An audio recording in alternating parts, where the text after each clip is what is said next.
Good evening.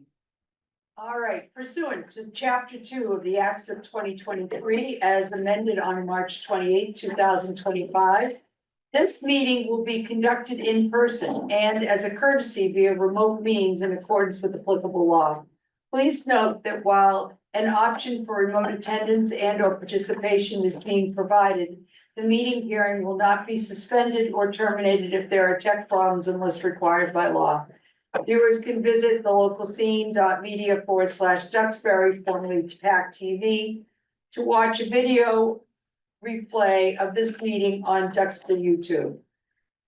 All right, so we have been looking forward. I'm sure Sheila's been so excited about coming to get the DPW budget, and we're going to be dividing it into two pieces because there are so many departments and sub-departments in your group that doing it all in one night, we'd probably lose track of where we were. Although we could do that next year if you want. I We would just do, crank it all out. can I Take a whole Saturday afternoon. Yes, yeah. And actually, it's three It meetings. is 3 nights. It's 3 nights. 3 nights, Yeah. sorry, but whatever would work better for you, we would try to accommodate because we know that you have, this is not top of your hit list of things you need to do. Well, it's fundamental to the operation. Yes, but being respectful of your time, if you have a better way that you would like to convey the information, just let us know. It's a lot of material for you guys to Yeah. digest, so we're trying to do it in pieces Just, that I are agree, reasonable. this is good for us, but what I'm just Okay. saying is we would be totally respectful of what would be good for you. Well, let's see how long it takes us to get through it. Yeah, see how you feel. Yeah, there's 6 there, right, on the agenda? What, Chair? Well, is there 6 or 7? That was the first question I had, because I requested to put central buildings That's moved. tonight. Oh, Oh, no. tonight? Yeah, to tonight. You Because can. that dovetails with the admin budget because of the new DPW facility. The way that we have the agenda set up so that it gives us the ability for, just to be discussing what's going on with. Well, you're gonna do it next week if it's not on the agenda. I think you can cover the part that sort of affects the DPW admin, but Okay. Jim's gonna be here next week too. So if we have additional things to cover with central buildings, we can do that. That's true. It is listed, but then it has a line. Yeah, I wasn't sure which one was the right agenda. The revised one, only because of the department heads and which night they were coming. Oh, cause I did his budget this year anyway, so Okay. that's why, yeah. All right, See how it well, goes, if you wanna do it, you can, it is listed in the agenda, Okay. and we'll see how it goes, all right? Betsy, I just want to say that I've been through the budgets. Yes. As well as Catherine and I have been through them. There's really nothing remarkable in A. Don't say All that. right, we're done. Yeah, I mean, Yeah. but we do need to concentrate on B. I think. Yes, obviously, he's saying A, there's nothing, A is not surprises, B is where we need to. Well, I think there's a bit with the new DPW facility. Yeah, And okay, also that's we have fair. to look at Okay. that. I'll give you that. So, You think you're gonna miss your pickleball courts, or? well, are you? I like tried the to. sound actually, but I don't but I'm not there on the town hall. But it's worked over there, at least you've had, It has. Yeah. It was a great idea. It was Jim Savonen's idea. And it's worked yeah, out Jim, well, really well. yeah, that's good, I'm glad. All right, let's kick it off, the floor is yours, madam. Okay, a friend, you said you had some questions? Yeah, I had some non-budgetary questions, and I don't know whether to ask at the beginning or at the end of her presentation. It's up to Sheila, whatever would be better for you. Nothing earth shattering, just 4 quick questions. Sure, come on right now. Go ahead. Try to answer. Okay, the first question I had was, do you have any updates on when the East Street Bridge might be reopening? As far as I'm aware, it's December. Next month. Oh, exciting. No way. Very convenient for those on the west side of town. Mhm. If it's gonna be soon, that'd be great. Yeah. Second question, the sidewalks look great on Washington Street. I'm curious. As you look at them, some are beveled, some are squared. I was wondering, was that for aesthetics or was there a No. practical reason for There's a that? practical reason, so that was a change we made to the design. So we went with the sloped granite for a number of reasons. One, to minimize, cars popping in trailers and whatnot. It's also very hard on our plows. We received feedback that the majority of the residents along Washington Street didn't want vertical granite, so we went with the sloped, for those reasons, but also we were thinking about children on bicycles. And it would be an easy way for them to get up on the sidewalk in a safer location. So that was the intent behind the sloped granite. Sloped granite is, it's not mountable sloped granite. So it is not meant to be parked on. Oh. It was not intended for landscape trailers to mount the sidewalk and park on it. That defeats the purpose of the sidewalk. So we went with the sloped granite. The design shows sloped granite throughout. The contractor came to us and said, you know, we've installed a lot of this before. We typically do the splayed end transition into vertical at intersections and driveways. And I agreed with them, even though it doesn't look as good aesthetically. The consultant actually suggested that we stick with the sloped granite. I disagreed because the vertical granite is more robust and there's concrete backing it. So at those intersections, you have a more robust product that can handle vehicles mounting. Again, it's not intended for that, Right. but those are the areas where it's more likely for the vehicles. Accidents happen, sure. So that's why you see those transitions. I know it looks a little off. It will look better once it's all paved. And also we put the vertical behind the catch basins to allow more water to pool and funnel into the catch basins. Great. So that's why it looks strange, but there was. I don't think it looks strange at all. I like it, but I'm just curious why it was done that way. Yep, That's all. that's why. Good answer. Thank you. The other question was about the DPW facility. And I was wondering if we were on schedule, on budget. And, have all the contracts been let? And We does are. occupancy still look about when we thought it was gonna be? Yes. So far, so good. That project's going very well. They were originally aiming to have the building closed to the weather by Thanksgiving. It doesn't look like that's going to happen, but they're now saying December. But in terms of the overall schedule, the contractor hasn't indicated that they're behind schedule at all. So we're looking at substantial completion in the fall. So from our perspective, as long as we get in that building before next winter, it's a win. So we're very excited. Have all the contracts been let, or is there still some out there that might be bringing a surprise? In terms of, if the contracts are assigned, it means the price is fixed. Yeah, price is fit, but as with any project, there's a lot of change orders and many were anticipated. So in terms of the ultimate price, we don't know, but we're watching the budget closely. We're obviously going to keep it within the budget. But so far, that budget part looks pretty good. Yep. I'm sorry. Well, that's great. Very good. Thank you. So I'll throw a question at you. Sidewalk, budget wise, So, yeah, so, we knew the 500,000 was not going to be enough.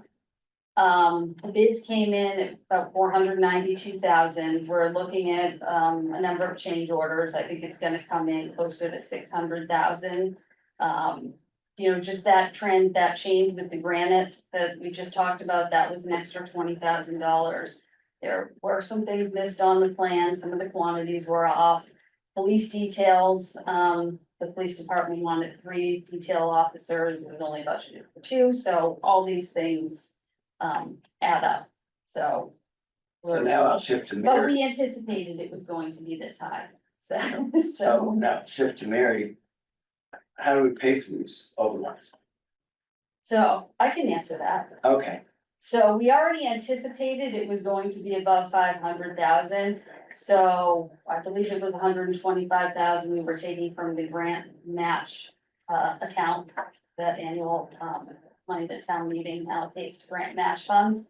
A lot of that is taken up with Apex, the additional work Apex, the consultant, is doing in terms of contract administration and part-time construction inspection.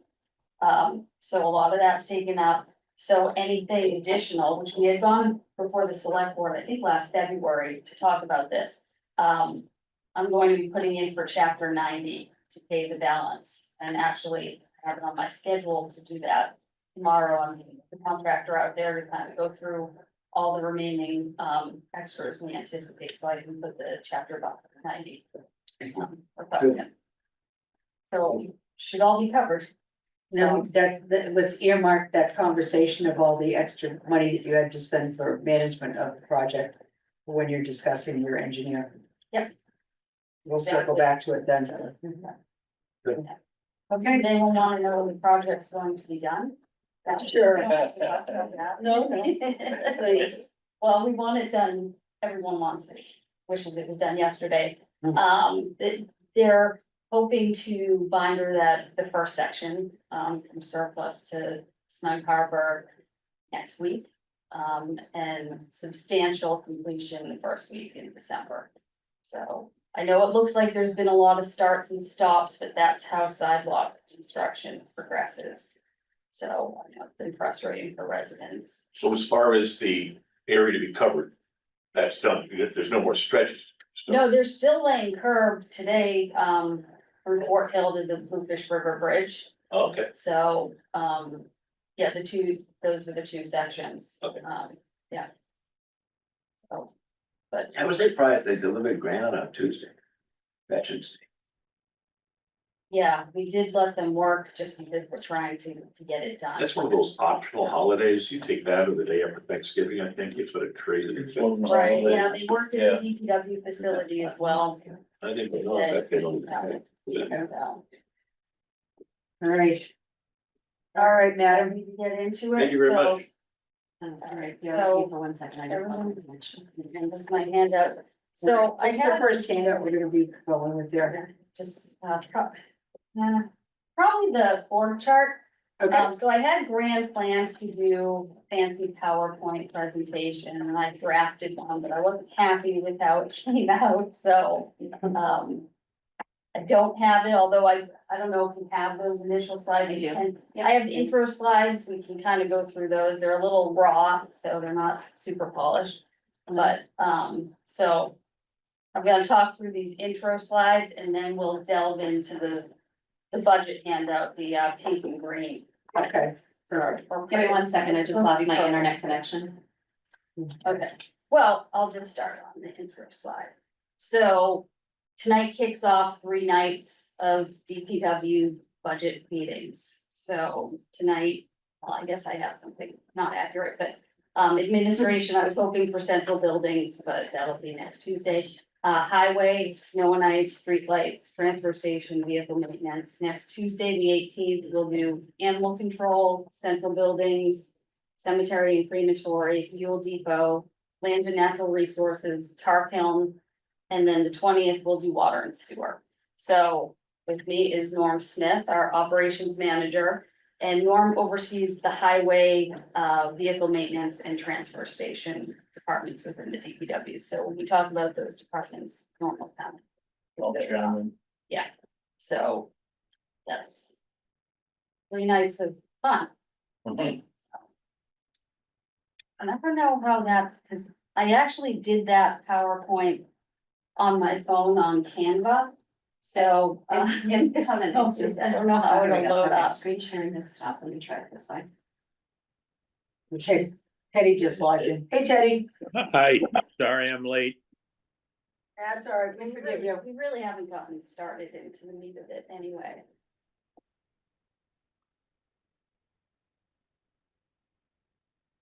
Works every other night except for tonight. It might be because of that presentation, like, No, I just lost my internet connection twice, that's when my computer was flipping at me. And Oh, that was the noise it was making? yes, I usually never have a problem in this room. No, that's odd. I'm, They normally sit at 10 feet to the right. I am in a different spot, yeah. oh, and I don't think I know everybody here, I'm Sheila Starthy, I'm the DPW director. Here, Around the room. go around over here. I'm Chuck Runner. Yeah. Ashley Maher. Brad Wiley. Betsy Sullivan. Great. Ted Flynn. Teddy's remote. You need to try to show? Email it to me? My computer. It's not that great of a presentation anyway. so- I'm sure it's There we delightful. go. Okay, now let me just connect to the meeting. It finally came up. If you flakes it again, we'll just keep going.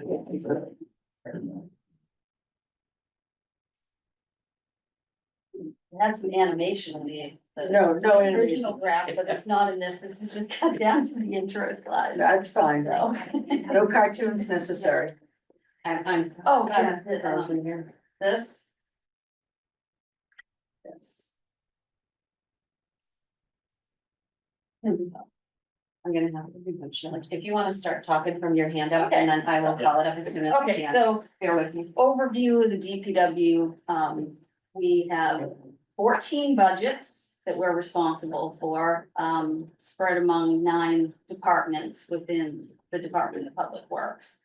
So the 9 departments are administration, animal control, cemetery and crematory, central buildings, highway, lands and natural resources, transfer station, vehicle maintenance, water and sewer. And then the additional budgets, water and sewer are 2 separate budgets, because water is an enterprise fund. And we have 4 additional budgets, streetlights, fuel depot, tar kiln building, and snow and ice. So there's a lot to manage, just in terms of keeping all the budgets straight.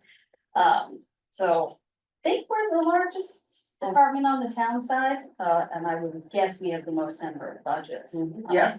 So, I think you win for that one. yeah. Lucky So dog, yeah. we have a lot going on in the DPW, so that's kind of why I want to do an intro, just to kind of kick off, give you an idea where the landscape is and some of the projects we're working on.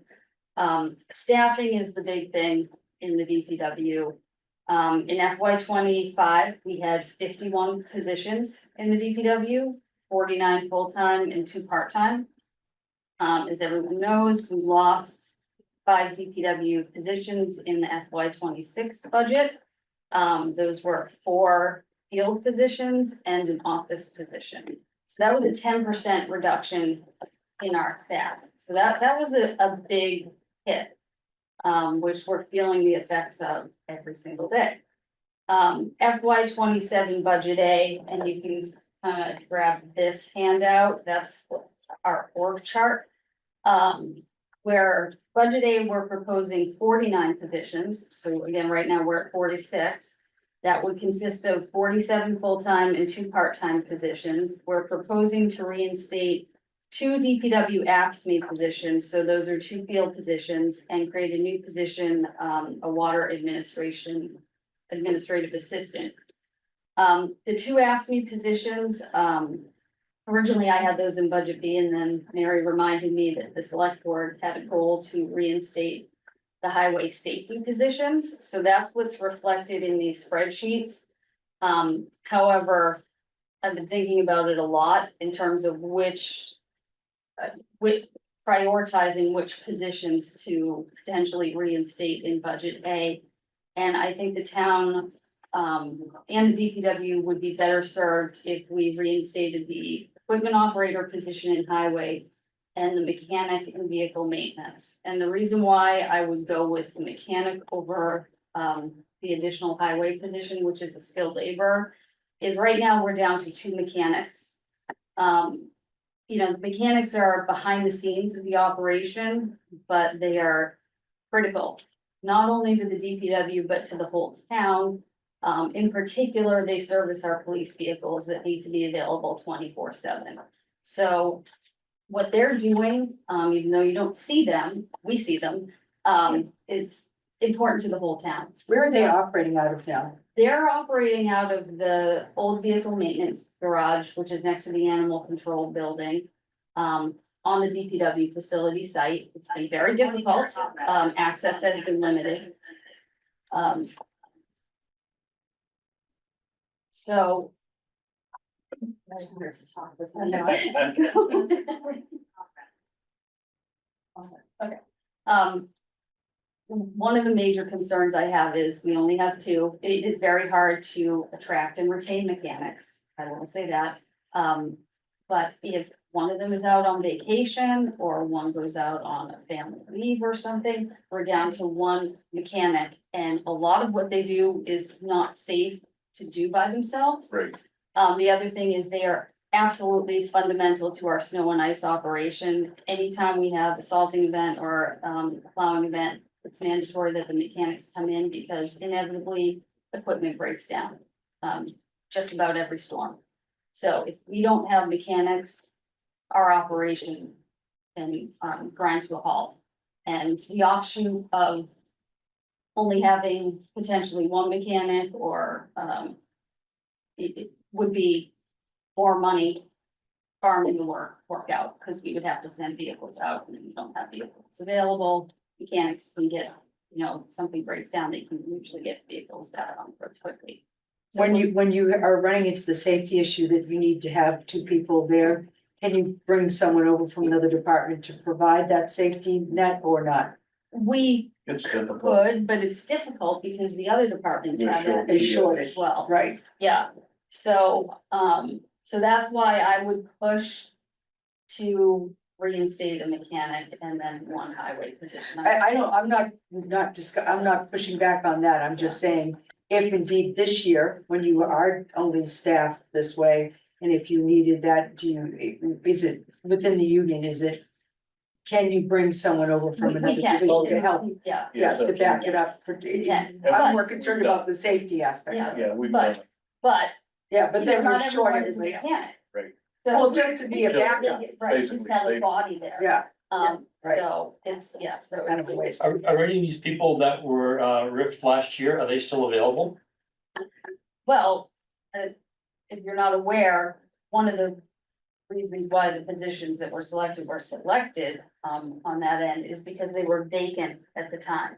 Okay, So when the override didn't, those were positions we were advertising and trying to fill, but when the override didn't pass. We, took those off the books and Okay. stopped trying to fill the positions. So actual people didn't lose their jobs, but we're still feeling the effects of not having Mhm. bodies in those positions. The yellow boxes, the vacant ones, are Currently vacant correct, positions. is the dates underneath, or those like, the date those became vacant? So in the last 8 weeks, you've lost Yes. 10% of your staff? There's always rotation going on, so we had which I'll get into, our highway 4 person who was there for 38 years, retired in August, an internal person shifted over from lands and natural resources to that position. So a lot of it's been internal shifting. We did lose a laborer, on Halloween in lands and natural resources. But that equipment operator position you see there, that shifted over to highway. The long-term vacancy we've had has been in the transfer station, an equipment operator. And I think the main reason for that, well, we're having trouble, attracting people in those field positions. I think just less people are going into blue collar work. They can make a lot more money on the private sector, so we're always looking for people with CDLs, and a CDL driver makes a lot more than what the town thinks, that's the bottom line. So that's an issue, but the bigger one, I suspect with the transfer station is the weekend hours. So Yeah, they it's a work tough sell. Wednesday through Sunday, so it's, that shrinks down the candidate pool, because only certain people want to work those weekend hours. So it's a challenge, but, so, we've had a long-term vacancy there. We fill an overtime shift every Sunday because the transfer station is so busy on Sunday. Sundays, so, that's sucking, even though we have that vacant salary, that sucks down the budget because that overtime is paid time and a half for 8+ hours on Sunday. Is that from somebody from another department? Yeah. That will cross it over. And It's a rotating schedule, yes. And sometimes it's hard to fill the shift. We ran into It that a really couple is, weeks yeah. ago, so. Depends on the weekends. Yeah, so this is, the yellows are always shifting. Since I've only been with the town 2 years, but I think when I came in, there were 6 or 7 vacant positions. We've always fluctuated. the whole time I've been here, between 4 and 7 positions. But that doesn't mean the positions aren't needed. So, the DPW's been, working understaffed Yeah. since I've been here. Really And it's- discombobulated. It's been a struggle, so I haven't even had the luxury of experiencing just what we can get done if we are full staffed. So it's been a continual frustration. Yeah, so on this org chart that you see, the positions in green are ones that were ripped, that we're proposing to reinstate under either the A or B. The one that's candy caned, the office manager position, that was ripped in FY 26. I'm not proposing to restore that position. I think the town would be better served with the town engineer position, which we can get into a little later. We have, increased efficiencies in the DPW administration office with our administrative staff. And, I don't right now see a need to have in another administrative position. I mean, that could change in the future, but, right now things are going away. Okay, and then just for the purposes, as we dive into some of the tables. When we go through the salaries, that you're including the vacant spots, the budget Yes. that Oh, either yes. in overtime or in just straight, if you hire someone tomorrow. And they have Yes, salary. yeah, Okay. because they're still on the books, so Yeah. we have them budgeted. Thank And you. so again, on this org chart here, the orange positions are proposed new positions. So that water admin assistant, that's being proposed under budget A, water's an enterprise fund. So as you'll learn next week, water didn't present a budget B. But the town engineer and the part-time custodian are being proposed in budget B. Is the water administrative assistant, is that part-time or full-time? That would be full-time. Okay, So, oh, and just, the question has been raised by, some people in the community. Concerned that the DPW allegedly doesn't have enough CDL positions to handle a snow and ice event. That is not true. We have 7 trucks that go out in a salting operation. And we currently have 25 staff members that have CDL licenses. So while we are short-staffed, we have enough CDL drivers. So I just wanna set that Do straight. we do all the town plowing with our own staff, or do we sublet any contracts? We have 3 subs out of the whole total. That's, which is insane. If you talk to any other town, they're like, what? It's unheard You of, got it's unheard of, 3, completely unheard of. we make it happen, but it's really squeezed us tight having less people because it's just another body that's not in a truck that needs to be in a certain spot, so we've really had to squeeze in hard to make it all work. do the subs bring their own trucks or do they? Yes. Oh, Yeah. good. And actually, Usually 1-ton pickups or maybe a. And does that how does that get budgeted? so that's budgeted in the snow and ice under the, So it comes from the snow and ice? Yeah, and actually, I'm going to propose to increase what we're paying the subs. It hasn't changed in years. And another thing, which we'll get into more. There's gonna be a lot of changes in the DPW this year, having lost the highway foreperson who was here 38 years. The snow and ice operation is not going to be as seamless as it was in the past, It just won't be. We have new people, a new person in that position. Norm here is retiring in February, Oh, so that's congratulations. going to be a big hit. It's exciting for Norm, not Yeah, exciting it for really us. is. Not excited So- for us. Sorry, Norm. So Don't go. losing those 2 critical people in snow and ice is going to be a major hit. So one of the things Norm and I have been working on is to try to see if we can find a outside contractor to handle the schools. The schools take up an inordinate amount of our time during the storm. Yeah.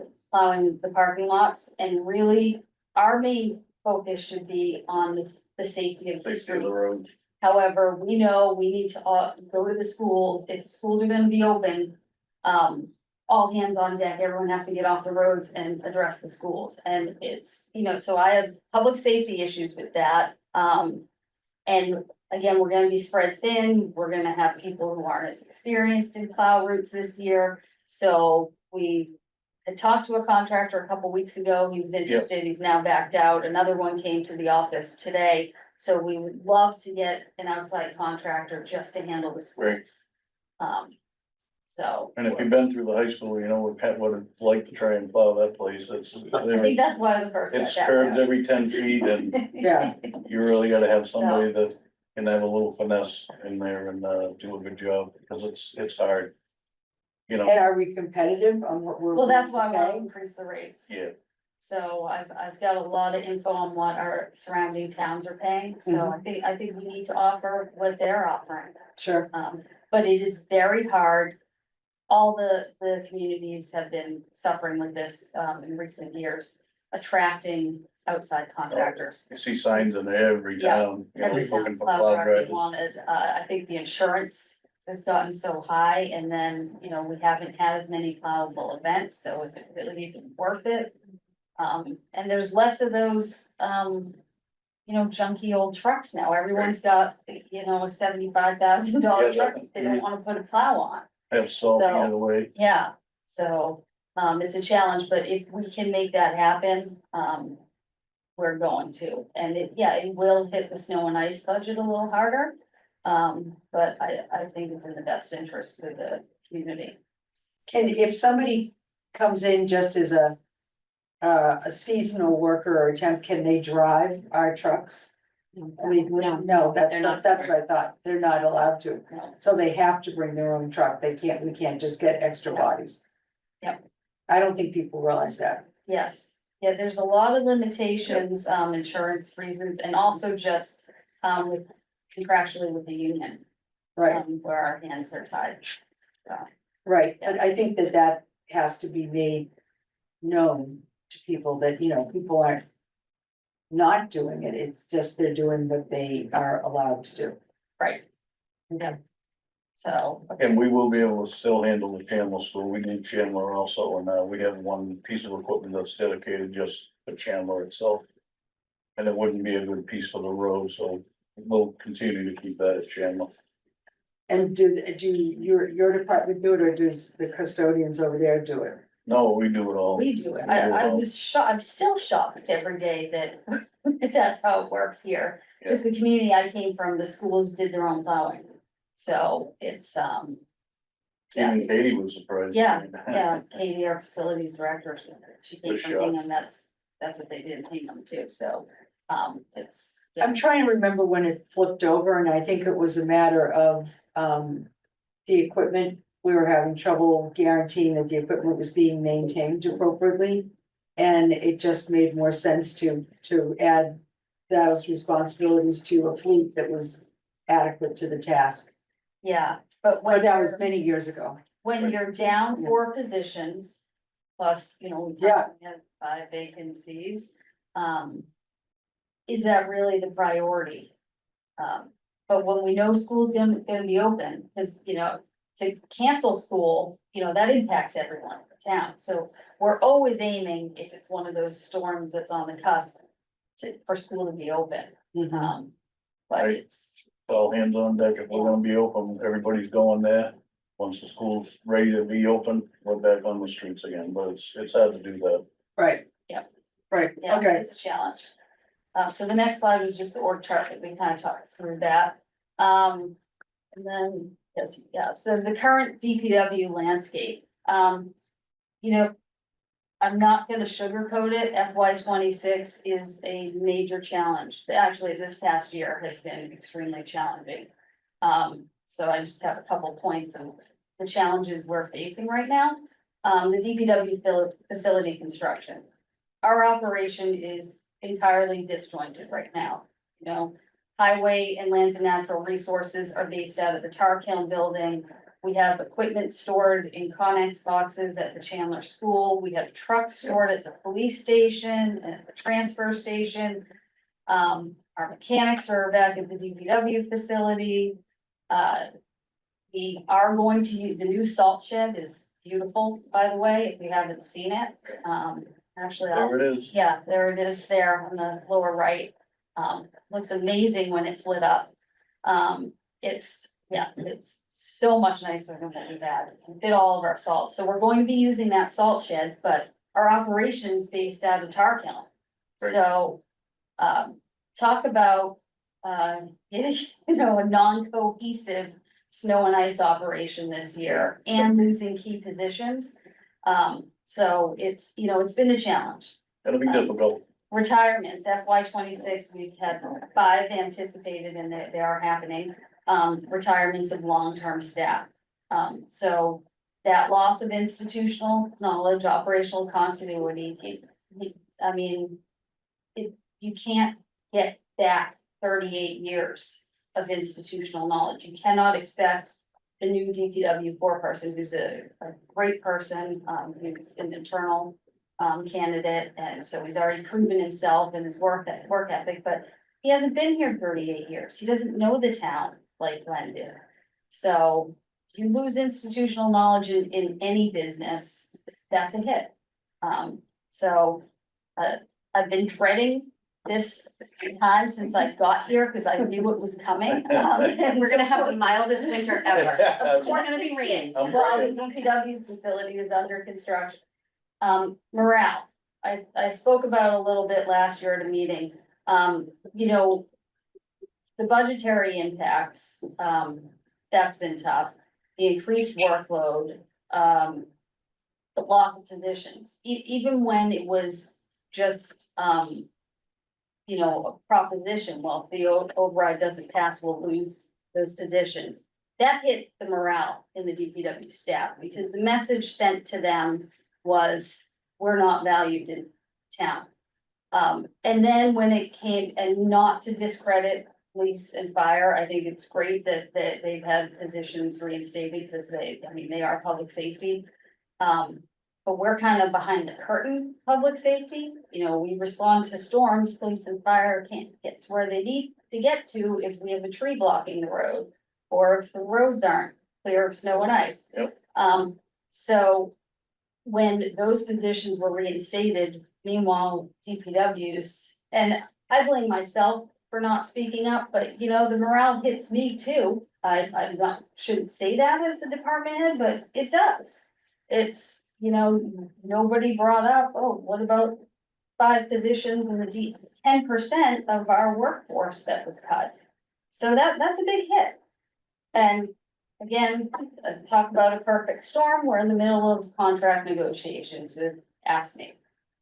Contract negotiations are rarely a pleasant process, but again, having those come up in this budget landscape, when positions were cut, it's, you know, it's not the happiest environment in the DPW right now, unfortunately. So yeah, having those vacant positions, there's ongoing challenges recruiting and retaining qualified personnel. When I first started out in the public sector, it was hard to get a municipal job, and people who were in those jobs stayed in them for their whole careers. It's not like that now. People jump from job to job. So it's a different climate in terms of the people entering the workforce. And winter operations, we've touched on that. It's really a perfect storm. And hopefully it won't be, but with the loss of Glenn, the highway 4 person, and Norm in the middle of the winter, going to be a big hit. The DPW facility having the salt shed across town while the staff's reporting to the Tar Heel building. It's going to be a slower response time this year. It's inevitable. And we absolutely cannot promise the same level of service. Are any of these vacant positions funded? I mean. Oh, they're all fun, all the yellow ones, those They're are. all being Yeah, they're advertised, actively, yes. so there could be some relief if you're Yes. able to, Yeah. how's that working out? Are you able to get candidates for those jobs? Not that transfer station position. Um, But they were, you know, kind of more on the highway here. we haven't seen too many, qualified come in, It's the CDL license that's Yeah. really slowing everything Yeah. down. There's a lot of people that don't have it, and now it's. So when we were talking about hiring people without CDL licenses Which we have. and Chip was going to try to get them certified. And that's back in budget B under admin, which we'll get to. Yeah. And we have been trying behind the scenes, and I can't talk about all of it. 'cause it's No, I'm tied up sorry, in I contract asked something negotiations. inappropriate, I'm No, sorry. it's just because it's tied up in contract negotiations, some of this. So we're trying to figure out how to get people their CDL licenses. We have hired, some, entry level, we have a mechanic that doesn't have a CDL, and we have two Right. laborers on the highway side that don't have CDLs, and they're all working out great. But we want to get them their CDLs. Yeah. So it's, Nobody's got $10,000 in the bank to get a license, and Sure, it's hard to sell it to them, like, we really would love you to have your license, but I don't have 10 grand to go and buy a Right. license, so not many people do. that's a big nut. So the Yeah. labor positions, we can bring those in, but the equipment operator positions you see open, those have to have a CDL. okay, So, we're hoping we'll have some more filled before winter sets in. But given that bleak landscape, sometimes you gotta break things down to build them back up. And so that's what I remind myself every day when I come to work. Cause, I look out the back of town hall and we're building this beautiful DPW facility. So, there's a light at the end of the tunnel. Yes, we're going through a difficult time right now. But I know once that building is complete and we're all in one location, we will have a much more cohesive operation. It's something I've struggled with coming in new to the town, being based out of town hall, not being where the operation is. I'm so bogged down administratively. I can't get out in the field. I don't get to see the day-to-day activities. When I'm in that DPW facility, I'll see it just by osmosis because everyone's there. Mm. And I'm hoping that helps build morale, boost morale too, because we're all together unified. So FY 27, we need to work on rebuilding the staff. So we need to respect, prior contributions, but we also need to incorporate fresh perspective and streamline processes. So I'm looking to, incorporate some asset management. I was hoping to put forth, which probably isn't a good year anyway, and I frankly didn't have time to do all the research. A fleet management software program in FY 27 under capital. But didn't happen, so I want to do that in FY 28. It's long overdue. What we're doing now is just, I feel like it's 1950s on anything. So. Yeah, we need to get into the 21st century. Safety, we always need to be enhancing safety. Again, streamlining processes, one of the things we did, when we lost the office manager position, we put all the road opening permits online. It has saved us so much work and time and passing papers around for signatures. It's now all instant online. So it's just cut the workload probably by 75% just with the road opening permit. I mean, in terms of what someone did before versus now for road opening permits. So there's an opportunity to do more and more of that. And in a new facility, I think everyone will be energized and excited. And hopefully we can come up with new ideas. So again, I think that the new facility will help boost morale. I'm hoping that we'll have the contract settled by FY 27, so that things will settle down on that end of things. And, frankly, we're hoping for community support for budget B, what we're proposing, because we think that's the best for the DPW operation and for the town. And vacant positions, we have to keep figuring out better ways to attract employees and retain them. And again, I'm hoping that DPW facility will help, because, you bring someone in for an interview right now. Oh, by the way, we tell them we're building this new facility, but yeah, we're across town and we're, the snow and ice operation is gonna be like this. It's not the most attractive environment to walk into right now. But I see a lot of opportunity, next year. So as discouraging as things are day to day right now and how overworked we all are, things are going to get better. So And encouraged by that. So, and then this is just a quick rundown of DPW projects. There's actually more going on. In addition to our day-to-day, jobs. We have a lot of big projects going on. I think this, all these projects happen. This is over $95 million worth of work. These are all projects that I am working on. Those are like my, hot button projects right now. DPW facility, that's about $27 million. Construction's underway. We're about halfway done. Seawall, 15 million about. Construction is nearing completion. They're demobilizing right now and doing final cleanup. That went very well, that project. We had an excellent contractor, very few hiccups, although we did have some. Washington Street sidewalks, we've talked about that. That all totaled will end up being about $950,000, because if you look at how much we've spent on engineering, it's been over $350,000 in terms of the right-of-way plans and everything else.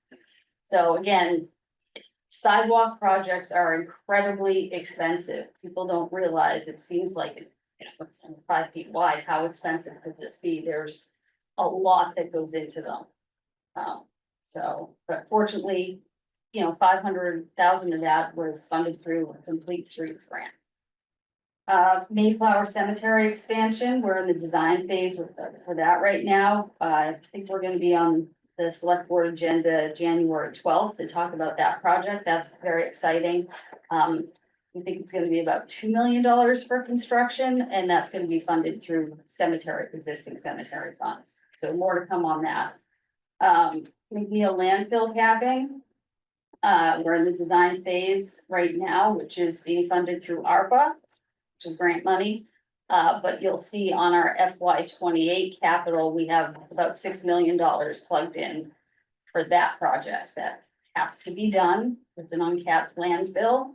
So we don't really have a choice. We need to clean this up and take care of it. So that's gonna be a big ticket item coming down the pipeline, and I believe we're going to be discussing that with the select board. We had a recent meeting. In a couple of weeks, because we have some decisions we need to make on that project in order to facilitate the remainder of the design. In terms of the height of the landfill cap and what the town wants to do with it once it's capped. Does the town want to put solar fields? So if anyone's interested, you'll want to pay attention to that. I think it was December 8th. We're gonna be discussing that with the select board. Fuel depot upgrades. So, we're in the design phase right now. We're gonna be, presenting a capital request for $850,000. Might be a little more, and I need to adjust that.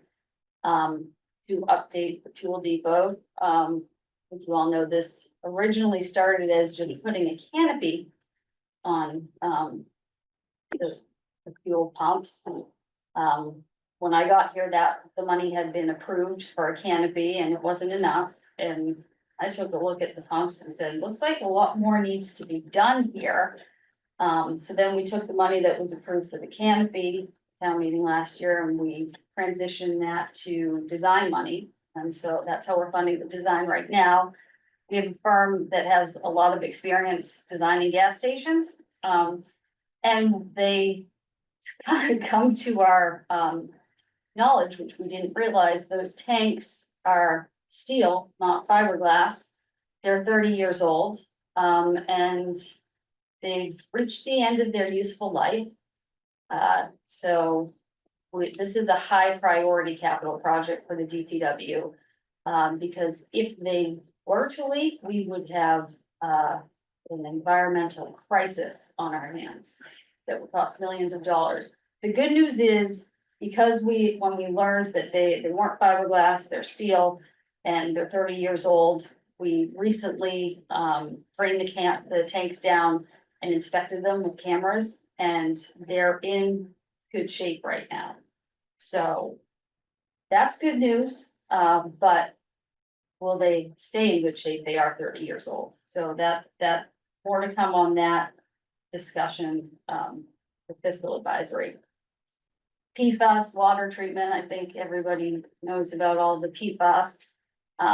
We're finishing up the pilot study, and we actually issued an RFP to design treatment at the Depot and Tremont Street wells, and that'll be for PFAS as well as iron and manganese remediation, so it's about $42 million more or less. Powder Point Bridge repairs, $350,000 budgeted this year.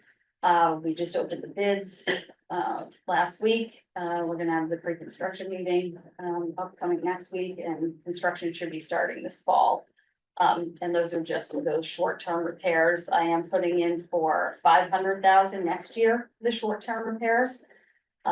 Just because the bridge is deteriorating faster than we can. Keep up with it. Powder Point Bridge replacement, although this isn't the town's project, MassDOT is funding it, there's a lot going on there. That's, obviously takes a lot, of my energy. I know Rainey is also heavily involved in that. Our pavement management program, we notice we're paving roads right now, which is very late in the season. Fortunately, the weather's cooperating. Part of that is our contractor's schedule, because they're so busy, but part of it is related to how busy we've been and being short-staffed. I'm the one who does the cost estimates and does the chapter 90 requests, and I've been so bogged down. I was waiting to see what the Washington Street sidewalks came in at, because I needed to budget money for that, so we were kind of holding off. And so that's kind of one of, that's what happens when we're all pulled in a million directions and we have a lot going on, so.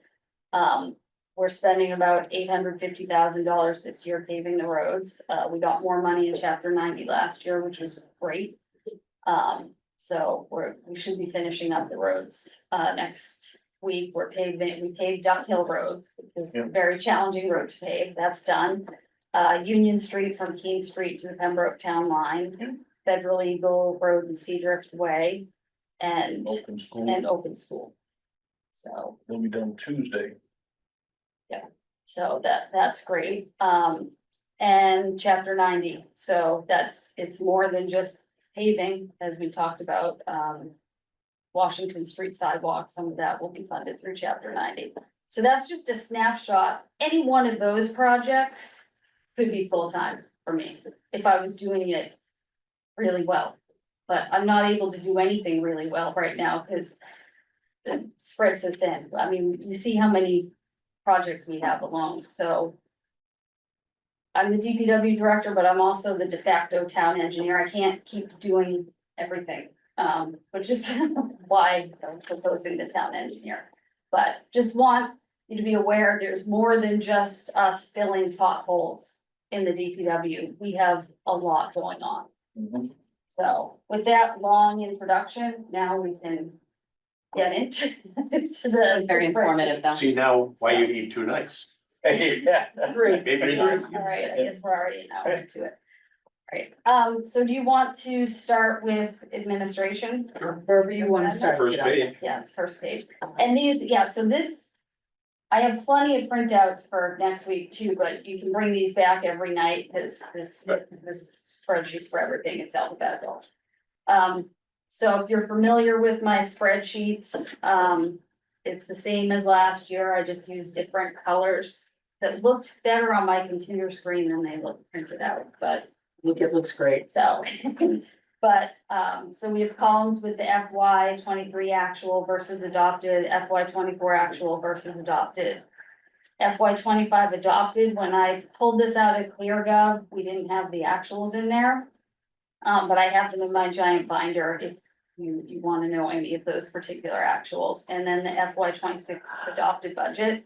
The blue column, is the left side is the FY 27 budget A request, and then the percent change, FY 26 adopted versus FY 27 budget A. The pink columns are the budget B. So the first pink column is if you add budget A plus budget B. So that gives you the cumulative. And then middle column is the budget B request. And that's what's in ClearGov. And then you have the percent change, and then there's a column with some notes. So, So as you go through this, because we don't need to go through every single one. no, we do Because it'll not take a at long all. time. So, but if there's a change, let us know, and obviously the 5B ones highlighting those. Yep. I don't need you to go from top to bottom twice, so just incorporate it, if everybody is happy with that. I thought that Chuck said he wanted to go through every single one. Yeah, right, I like that, yeah. Yeah, Well, I So- think under the expense side, clearly, if you look at electric, gas and Those are the big ones wise, to talk about. those are the things related to the new building.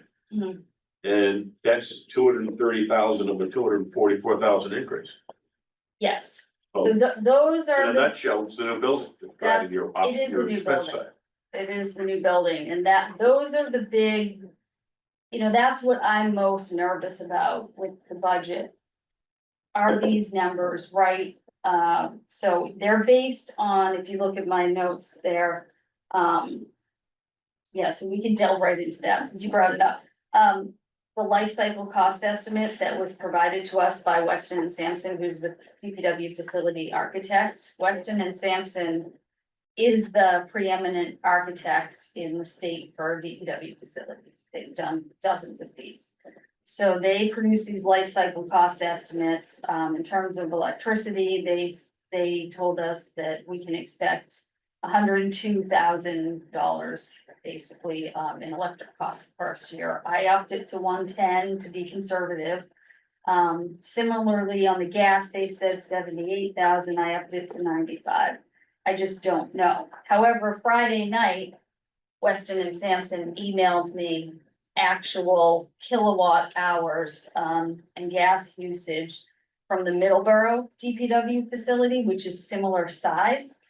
So we're trying to churn through those numbers, but those numbers are significantly less than what they provided in that life cycle cost estimate. So it would be great for budgeting.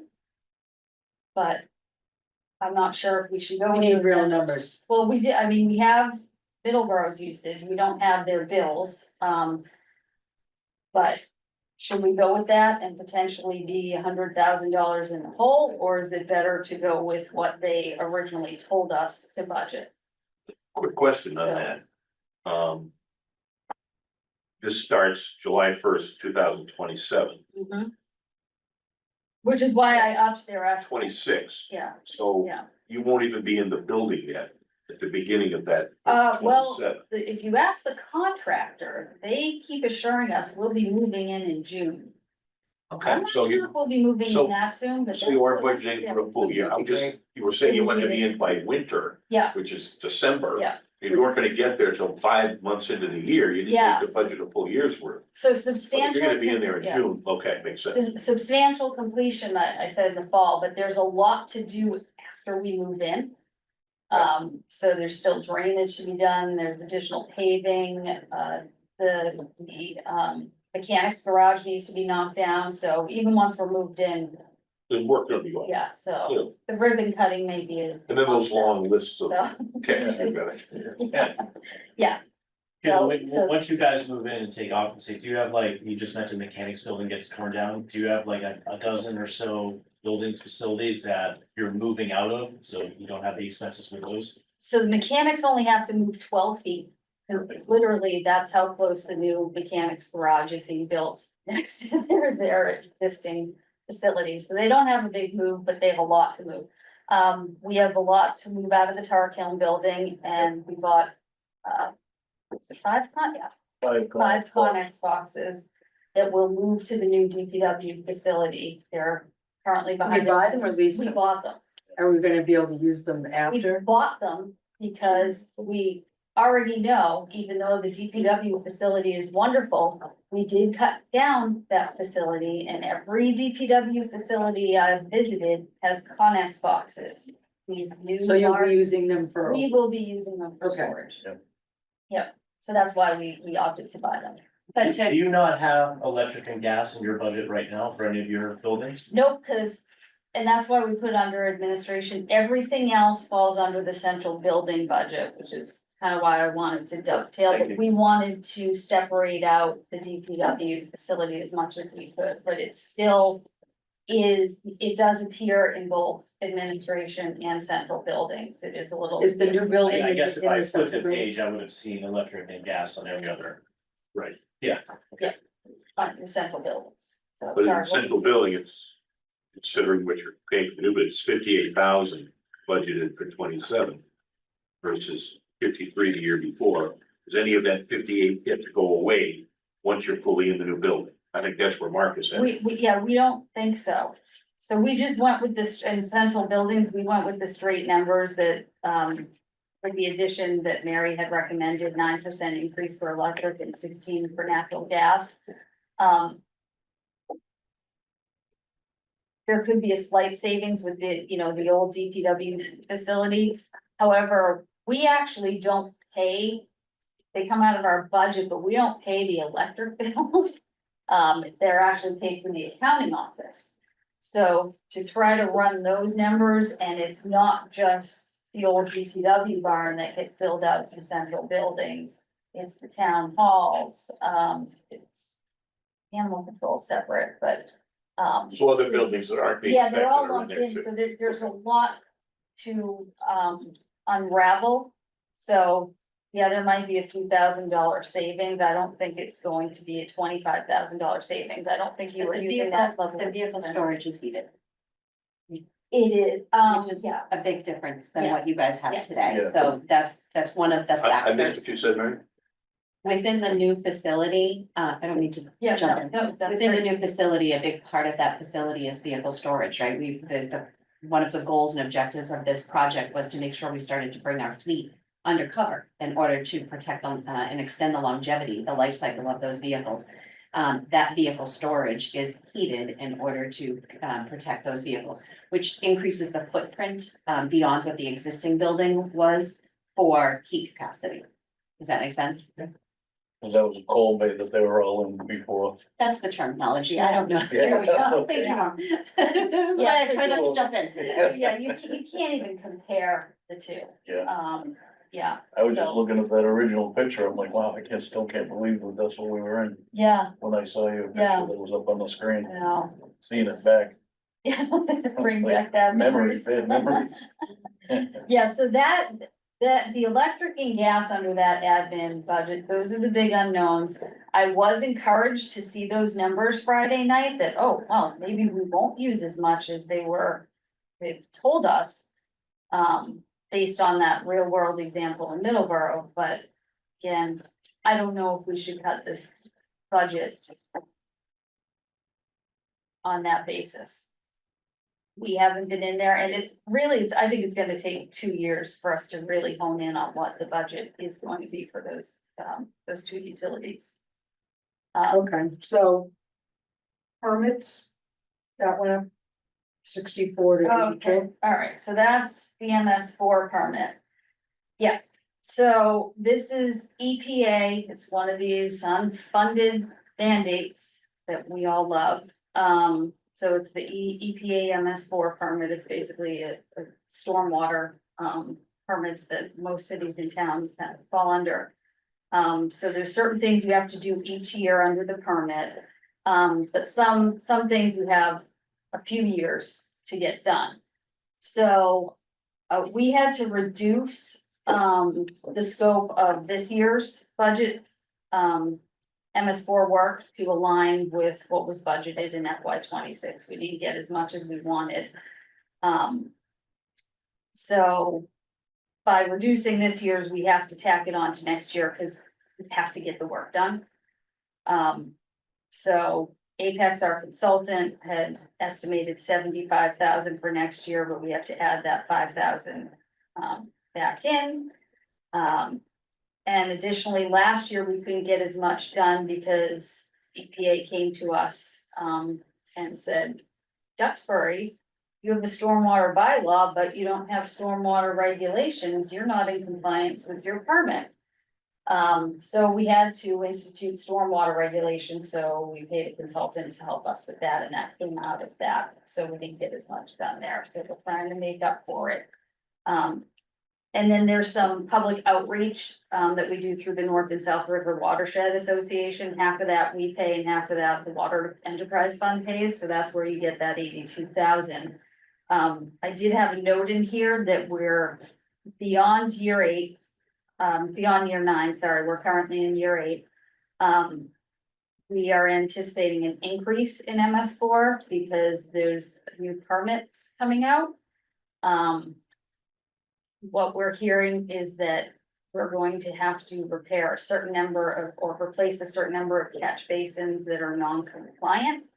I think we have a lot of non-compliant catch basins, but we have a lot of catch basins without hoods. So that's going to be a significant amount of work. Another big thing that's coming out of that is that asset management piece, which I'm a big fan of, where we'll have to have all of our catch basins and stormwater infrastructure mapped. Now, we've mapped a lot of it, but we have to have like a rolling, active program where if we're cleaning that catch basin, we punch that into GIS to document that. So that is going to be mandated, and it's going to add to our expenses, setting up a computer program, and training staff to operate it and buying iPads and all of that. So the only thing that went down, oddly enough, is the engineering services. And that's only because that we have historically just used that line item to fund our dam inspections. And it depends on how many dams we have to inspect. And so next year we only have 1 to inspect. Okay, So it'll go back up again. okay.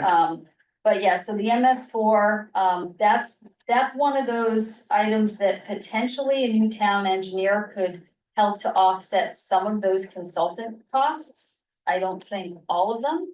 There are some smaller towns where the town engineer handles the MS4 program, but that it's a lot of work. So I wouldn't recommend, doing away with our consultant Apex entirely, but there's some of the work that I think a town engineer potentially could do. Another one, you'll see building and ground maintenance supplies. So that you'll see is 25.5. That's a new item, and that's associated with the new DPW facility. We have a 15,000 gallon tight tank at the new facility. So that ties into the wash bay. So basically, we have a little car wash or a big car wash at the new DPW facility. Anytime you have a snow and ice event, we wash the trucks. So now we have a wash bay, and the water recirculates in the summer, but in the winter, it goes into this 15,000 gallon tight tank. Weston Sampson is telling us that we should probably get 2 storms out of that. But we'll also sometimes need to empty that in the summer, and we really don't know how many times. So we've got a quote, and the quotes for emptying the tight tanks, some of them were super expensive. But we used the lowest quote, and we're estimating 6 empties throughout the year. And that's kind of based on what I've heard from other DPW directors. So that's in there. One of the things is, historically, we've used hydrants to wash the trucks after storms.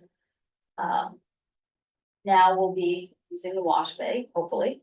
So that's the environmentally friendly thing to do and the responsible thing to do. However, bear in mind that water is now going through the meter, whereas before it was not going through the meter on the hydrants. So now we're going to pay a water bill, which is actually reflected in the central buildings budget. We didn't have a water line under admin, so You don't have a well? no, that's tied into town water. So that's another, expense that's new to the DPW facility, that added water associated with the car wash. So you'll see I think the central buildings water, I put in 10,000 for water. So that went up significantly, but that's to hopefully account for the extra water usage at the DPW. And again, we'll know really where we are once we're there for a couple of years and tracking how we're using those utilities. And the other thing, for that building and ground maintenance services, that $25,500. I estimated 10,200, for building maintenance and inspections. There's a bridge crane that needs to be inspected, wash bay maintenance, the oil water separator maintenance. Again, I spoke to another DPW director, and that's about what they spend every year for just those little inspections that add up. One other thing, wait, two other things, if we jump back up to salaries. This, under license stipends, under the B budget, once again, I'm proposing that $7,500 stipend for CDL training and safety compliance. And I think the finance committee is aware that we had a safety citation from DLS earlier this year. I kind of saw that we had a little hole with the safety compliance last year, which is why I proposed this last year. It was in the budget B last year, it wasn't approved. And that citation just kind of hit home the need to really have somebody internal out documenting our safety compliance, because now our safety budget is going up as well as a result of that citation. So safety is critical. So again, we're hoping the budget B moves forward, because we really want to implement that internal. We certainly don't ever want to see somebody get hurt, and we definitely don't want to have another OSHA violation, because next time we would be fine. So, and into the town engineer discussion, that's in budget B. I've proposed, I just kind of had a placeholder amount for $115,000. I think it would be a struggle to get a licensed PE for that amount of money, but it is without a doubt a six-figure position. So it gets approved, and we weren't able to hire a PE. I do have one, so they could work under my PE. Ideally, I want a PE in that position. So I talked about it a few weeks ago at the select board meeting a little bit, but just the Washington Street sidewalk project is an example of that position could pay for itself. We hired Apex to help with contract administration and part-time inspection, and that's almost $90,000 we're paying. It's still a full-time job for me on the side, just managing that behind the scenes, even though we have their assistants. So you have a project like that can pay for that position, not entirely, but quite a bit. A water main project. Have the town engineer do that inspection. That saves the town a lot of money.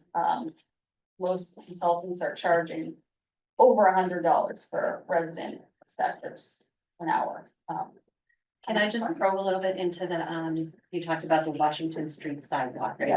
So the natural question, as Sheila's talking about this, would be, well, if that position could pay for itself, then wouldn't we see a reduction in the budget? But if you remember, when she talked about the funding sources for that project, that project is being funded by a Complete Streets grant. It's being funded by town matching grant funds, and it's also being funded by Chapter 90, which we use for a number of other things.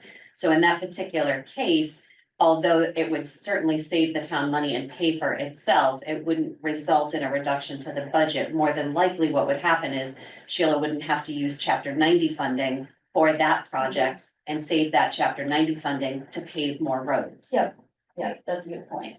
But there's so much a town engineer could do. There's so much I would love to do, but I just don't have the time. I know when I first started here, I started making GIS snow and ice maps. And it would only take me probably a few days, maybe a week, to really make nice maps. I made one, and I haven't had time to get back to it since. Even though I love doing GIS maps, I just been spread so thin. Town engineer could do that. You don't even want to see what our snow maps look like, okay? So we need to do that. The road opening permits, those all need to be revamped. I haven't had the time to get into it. The transfer station fees, I know your office kind of took that over, but again. Transfer station's under Norm, I have a lot to do with it too. Neither one of us has had time to sit down and just turn through those numbers. An engineer has the technical ability. I think you had us at hello on that one. Okay, well, I can keep going. No, I'd rather.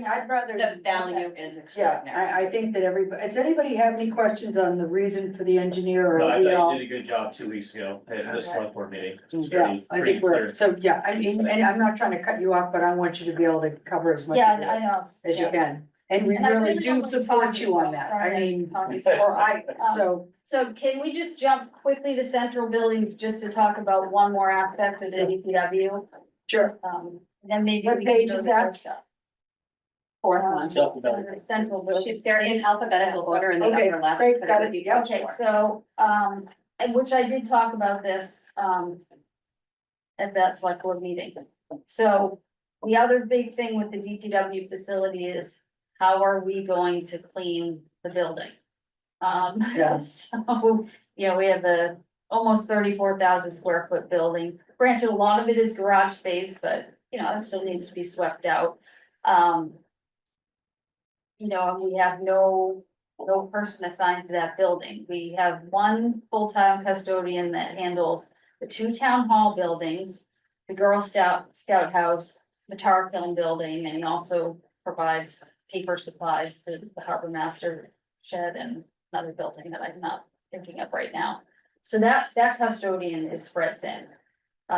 So under the budget A, I've budgeted $9,000 with the thought of, all right, well, he can work some overtime to clean the DPW facility.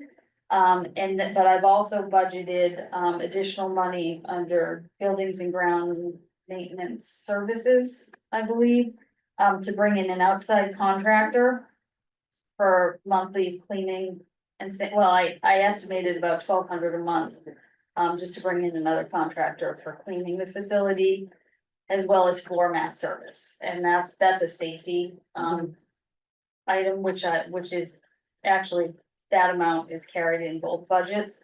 Cause basically, ideally, I'd want, a full-time custodian, but, in talking to Mary, and Rainey, it's, you know, there's a lot more than just a full-time salary that goes with that. There's all the benefits and everything else.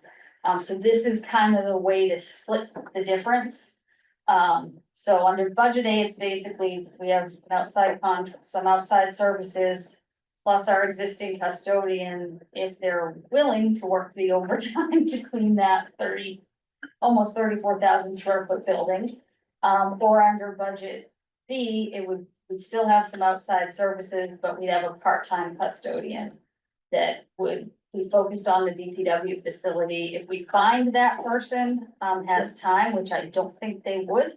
I would love to see them go to the crematory building because we pay for cleaning services there only twice a month. Which is inadequate, and Chip can talk about it next week, but Chip, our cemetery superintendent, cleans the bathrooms at the crematory. Because you can't have the bathrooms cleaned just twice a month, and those bathrooms are heavily used. You'd be surprised because a lot of people walk through the cemetery and come in and use the bathroom. So, that's kind of the idea there. Okay. All right, so I think I've done enough talking for a while, so let's wanna do your budgets. Wanna start with highway? Yes. And yeah, there's not that much, cause No, I haven't changed anything Yeah. really.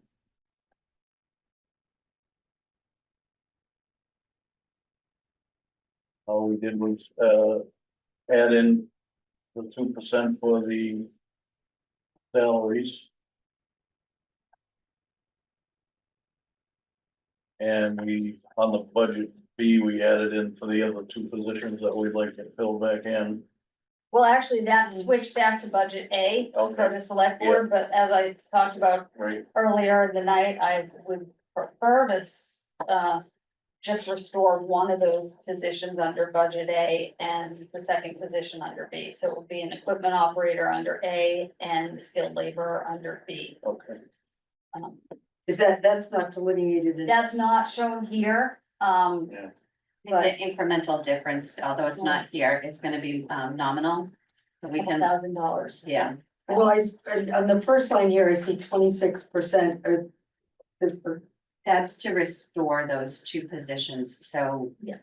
Her department lost two positions in highway or Norm's department. Yeah. Last year. Yep. But as part of the select board priorities for this year, they wanted those positions reinstated, so that's why that's an increase. Okay, Can I ask a question? I don't mean to sound like we're talking in circles because lost some last year, but there was vacancies. Yep. So those were the risks, right? Yes, And now currently, the org chart you have, this is the current situation. Yep. You already have one vacancy and you want to add two more. Is that correct? So like right now, you have one vacancy, one open mandate to hire, Mhm. and you want to add, add those two back that were vacant at the time. Yeah. But that doesn't mean there's not a need for those positions. Ideally, which has not happened since I've been here, when we have a salting event, we would like to just utilize highway and vehicle maintenance staff to cover the town. Right now, we cannot do that. Partly because we have two laborers that don't have CDLs, but Correct. partly because we're missing those two green positions you see that were ripped. We have to draw upon other DPW staff with CDLs. And I think to Mark's point, if I could, so we're 4 months into the fiscal year and we're actively working on filling these positions. Yep. The proposal that Sheila is presenting here tonight is for those positions to become available July first. Yeah. So we're spending, we're trying for the next 8 months to fill these vacancies that are yellow in front of you. In order for her to gear up to fill those two additional positions that she's describing. So, and, again, I haven't had the luxury of, being the DPW director when every single position has been filled. But coming from another DPW, I know that there's more that we can do. And we have been struggling. Like one of the things with that MS4 permit, we're supposed to clean every catch basin every year. You don't wanna know how many catch basins we were supposed to clean last year and how many we actually did, and that was a direct result of having, not because those positions were ripped, but we had vacant positions, we didn't have enough bodies to get the work done. So we haven't been getting all the work done, even though the public may not see everything, it might look fine from the outside, it's not. So I know from the inside, geez, we're not cleaning those catch basins like we should, that's a problem. And that can become a regulatory problem. So there's more work to be done. It's not getting done. Yeah, when you lose operating positions, I was, for a while, I was working with one guy that could actually run the sweeper. Or he could run the grinder at the transfer station, he can't be everywhere at once, so. Yeah. We still haven't finished sweeping the town for the year, we're usually long done by now, but being short-staffed, you're not gonna get it all done. but as you look towards fiscal 27, do you think you can fill all of these positions, like all the vacancies and all the proposed add backs? Like, is that a realistic expectation? Because it seems like it's challenging to It hire is very challenging. for all the reasons you talked about Yeah, earlier. So as you think about this budget, because when we look at the highway budget, there's 9 positions, 3 of which aren't filled in your proposed budget. So I'm just curious, as you think about in the next 12 months, like the ability to actually fill them, like, do you think you can? It seems like the pool has gotten better It in the is recent getting months. better, and I was, And perhaps the contract negotiations might that yield is some. contract negotiation. I used to be a union member and I joined at a time when we were negotiating. It We're wasn't fun. hopeful. Yeah, it's not fun. Yeah, But yeah, so we are, it does appear that the job market is changing. We had our part-time administrative assistant position was open, a couple months ago. It was also open when I first started. When I first started, I think we had 5 candidates for that position. This time we had over 20 candidates and they were highly qualified. So I saw that, wow, we have this many people applying for a part-time administrative assistant position. So there's been a change there. And we are starting to see more trickle in. Yeah. But it remains a challenge just because I think less people are going in, to the blue collar jobs. I don't know what the answer is, and I completely agree when you think about public safety, you are probably more overlooked than you absolutely should be, so huge advocate for adding all the resources back. But when you look at your proposed budget for next year, you have 12 new salary, well, no, that's not fair, because the yellow box is already in the budget, It right? is in the Right, budget. Okay, Yeah. alright, so. And that's I moving, hope you that's can, I moving. hope you're as Um, successful as So you. we Try don't to want hire all these those yellow But boxes it's to better sit. to fund the position. Yeah. Than not. If we say, well, you can't fill it anyway, so let's not give it to you, but if the opportunity comes up, it's lost, you can't get that Right. person. But if you don't fill it, we don't spend the money either. Well, that's not true, because they spend it in overtime. Well, not all the time, not with everything. At the transfer station, Yeah. yes, we have to fill that That's a week, nightmare. that Sunday slot. But for example, we recently had 2 applicants come in, I just noticed this morning. With strong backgrounds as vehicle mechanics. Geez, I would love to grab one of those people, but we don't have the mechanic position anymore. So and there's, these 2 people looked, on paper at least, that they would be perfect for the vacant mechanic position, but not perfect for an equipment operator or skilled labor position.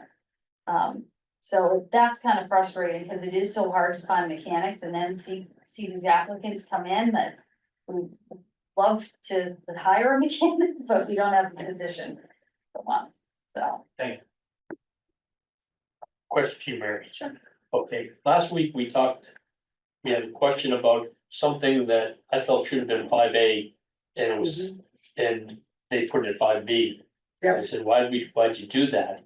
And the idea was, well, any riffs could not go into 5A. And now, here we are. I agree with this first of all, okay, but So- why, I thought, It's specifically due to the select board priorities, right? So when we started this whole budget process, we worked closely with the select board to understand what it was that was a priority for them to have funded in the FY 27 budget. And they made it clear that their priorities were to fund the 2 positions in police and the 2 positions in fire that were being funded by the stabilization account, and to restore 2 positions in the highway safety department. So those positions are definitely in the 5A budget. Yeah, we originally had put them in B, but Mary reminded us that that was a select board priority, so. So in the highway budget we're discussing. It was the final decision to move one of those 2 requests into B and leave one in A? Or are they both in? I would like to move one to B, keep one in A, and then reinstate the mechanic. I'm proposing that tonight. So- And I think there's general support for that, so I think we need For to. this committee, For this year's budget. Or for For next FY year, 27. for 27, okay. But I'm asking, since you say you have somebody for the We can't do mechanic, anything about that. There's no. well, some of these are funded though, or they're, Mechanic isn't funded, huh? mechanic's not, but that was ripped. So we can't. the green ones are ripped, they're gone. Right, They don't right, but exist. you've got some vacancies, We- you've got some, so it's a matter of, do you need the mechanic more than I don't the, think we can shift that around. If that's It's ripped. specific, if that's specific. I'm just asking, I'm spitballing here, I don't know. If that's, we should, yeah, with my understanding, we can't. If the position's ripped, it's ripped, it's not on the books right now, even though we have other vacant positions sitting there, Well, that's what I'm saying, Why don't we probe that a little further tomorrow? yeah, you know what I'm saying. No, yeah, The message is clear. that would be wonderful. So, Well, I mean, especially if you're dealing with the fact that you can't find people to hire, if you have somebody that you can hire, then maybe you look at the priority of who's first on the list, Yeah, I but don't- whatever, yeah, I don't know if up that. to you. It's fractional too. Yeah, that. Yeah, so that is. Although I could argue with Norm that there is a need to increase the expenses in highway, yeah, Norm proposed to flatline I it all, tried to flatline it, but it's through this. yeah. I think you're just being respectful of the budget Terry's difficulties and the challenges. Okay, so kind of circling back to that, because we have heard that from a lot of department heads. Yeah. Saying we don't want to add, we could use something other than this, but we don't want to ask for it. Yeah. Because they're understanding the political climate, the environment, the other departments' needs, all of it. Right. Is what you're asking for here in A and A plus B adequate to the task, do you feel? I do, yeah, Okay, I would have voiced my opinion. if you I would have thought, yes. well, you've always been such a shy person. I have, See, I disagree. I think we can be doing a lot more. But why don't you two argue about that? Because Yeah. Let us know what you've decided. Yeah, Yeah, I mean, but Norm has done, as all the DPW division heads who've been here a long time, an incredible job of managing his meager budgets. And not going over, but just because, they've, you know, spent within their budgets. Doesn't mean there isn't a need. I mean, if you look at that sign budget. It's $10,000 a year and that's what it's been, and it's true, Norm hasn't really exceeded that. However, I can't tell you how many requests I get for those, speed feedback signs. yeah, Okay, they're wonderful, those radar speed feedback signs. The portable ones that you strap onto a utility pole are what, $4,000? 4 grand, yeah. So, you know, we would love to buy more of those. They are useful. Residents are constantly asking for them, but. You know, we buy one of those, there goes almost half of our sign budget. There was a request for a solar lighted crosswalk on Chestnut Street. What was that? That was almost 20 grand, 20 grand, but that was replacing the whole unit, but. but You can't piece it together. and, you know, the highway safety, committee has been asking us, well, reprice it, you know, but it's not realistic for us to invest, you know, twice our sign budget in one sign, on Chestnut Street, when we have thousands of signs throughout town that routinely need to get, replaced, or, you know, they're knocked over, we have to put a new one in. So it's, that budget is not just for, you know, flashing new signs, it's to replace existing signs. And the So I don't newer think that signs that have the solar on them, you have to put a cement base in the ground. It's not like you just drive it into the ground and it's gonna stay there. There's so much weight to them now. It's a big process to put those in. That's why we've been buying the ones that'll go on a telephone pole. And we can just, you know, clamp it on there. Yeah. So it'll have a nice firm area to be on, and then you can move those. The ones that are in the ground with the cement, you're not gonna move them. Yeah. It's just too much work. Yeah, so it's arguable, but. And those on the poles, they're solar. Yes, yes. You see them down by the school, if you go by the high school, there's one right there coming out, that's in a perfect spot too. Yeah, that one's worked out They well. catch Down your by eye the creek. all the way from the school, you Yeah. can catch that. That's the only road I could pull. so the other thing that I noticed on the 30 is really bridge slow on that maintenance road. supplies. Yes, So just going, I mean, I usually just do historical to kind of get an idea of what we actually will need. yeah, And, you know, you spent almost 10 grand in, you know, 3 Supplies. fiscal years ago. Then you spent almost 14 grand, 24. And then in 25 was 15 was budgeted. I'm not sure what the actual spend on 25 was, but I would think it's close to that. Is it? Do you have any idea? I'm sorry, say that again. In Bridge. 25, the bridge. stuff. Yep. Because then it got cut 10 grand and we've spent more than that, so it doesn't make Yeah. sense as far as truing up goes. The problem is with the bridge is, Ipe is the wood that's been built on that bridge originally.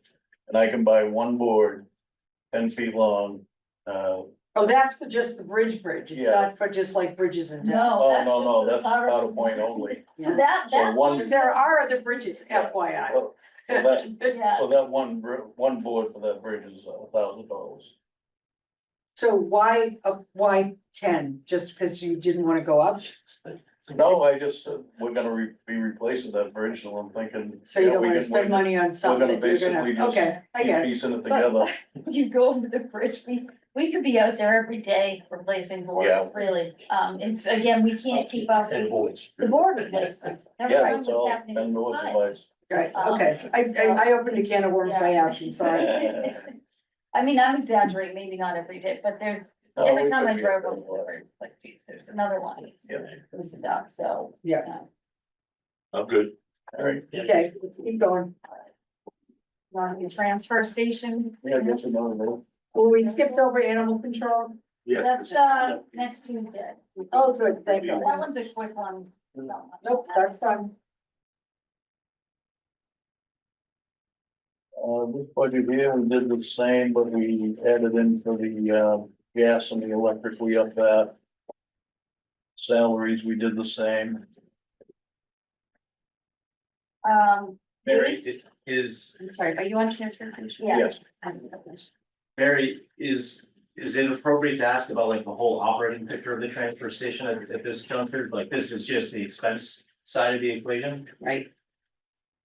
So the transfer station took in, give me 1 second, let me pull it up. Last year was about 850,000. The fees need to go up. Yep. Without doing it. But you're in the process of having that fee here, yeah? That will happen on, is it December 15th? Yeah. I'm not prepared. We will be having, Yeah.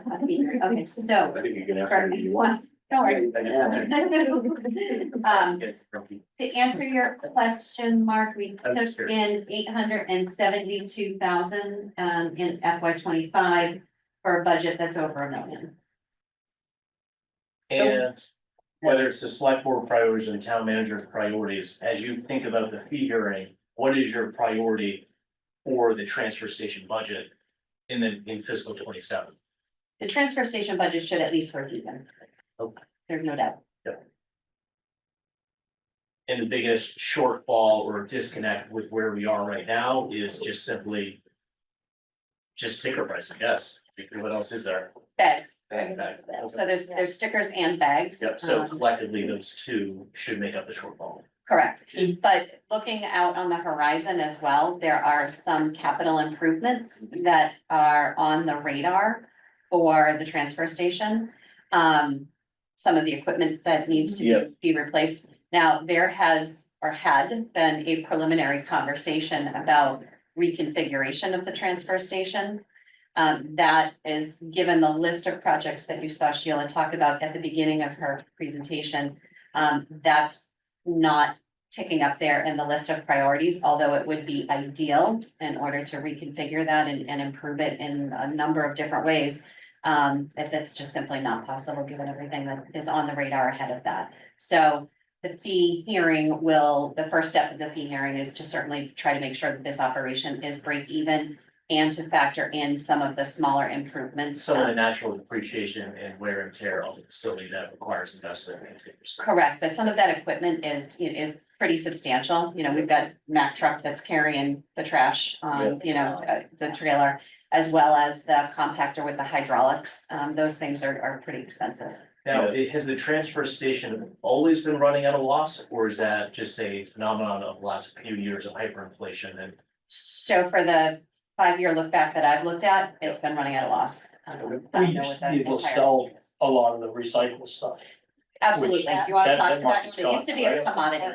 Yeah, we have, There's no doubt. that's like everything, it goes up and down, you know, getting rid of the trash, like the C and D stuff, that's expensive. I'm just trying to think. But the But we cardboard, used the cardboard to- market is, Yeah, but the cardboard we get paid for, yeah, and But glass, the glass you glass is, used to be just able to level. sell, no, we not don't sell anymore, glass anymore. not anymore. They'll take it, so Right. we just deliver the glass and get rid How of about the that. CMAS contract, is that? So that's, you'll see a note, Mhm. so it's kind of interesting. We actually haul the trash to CMAS.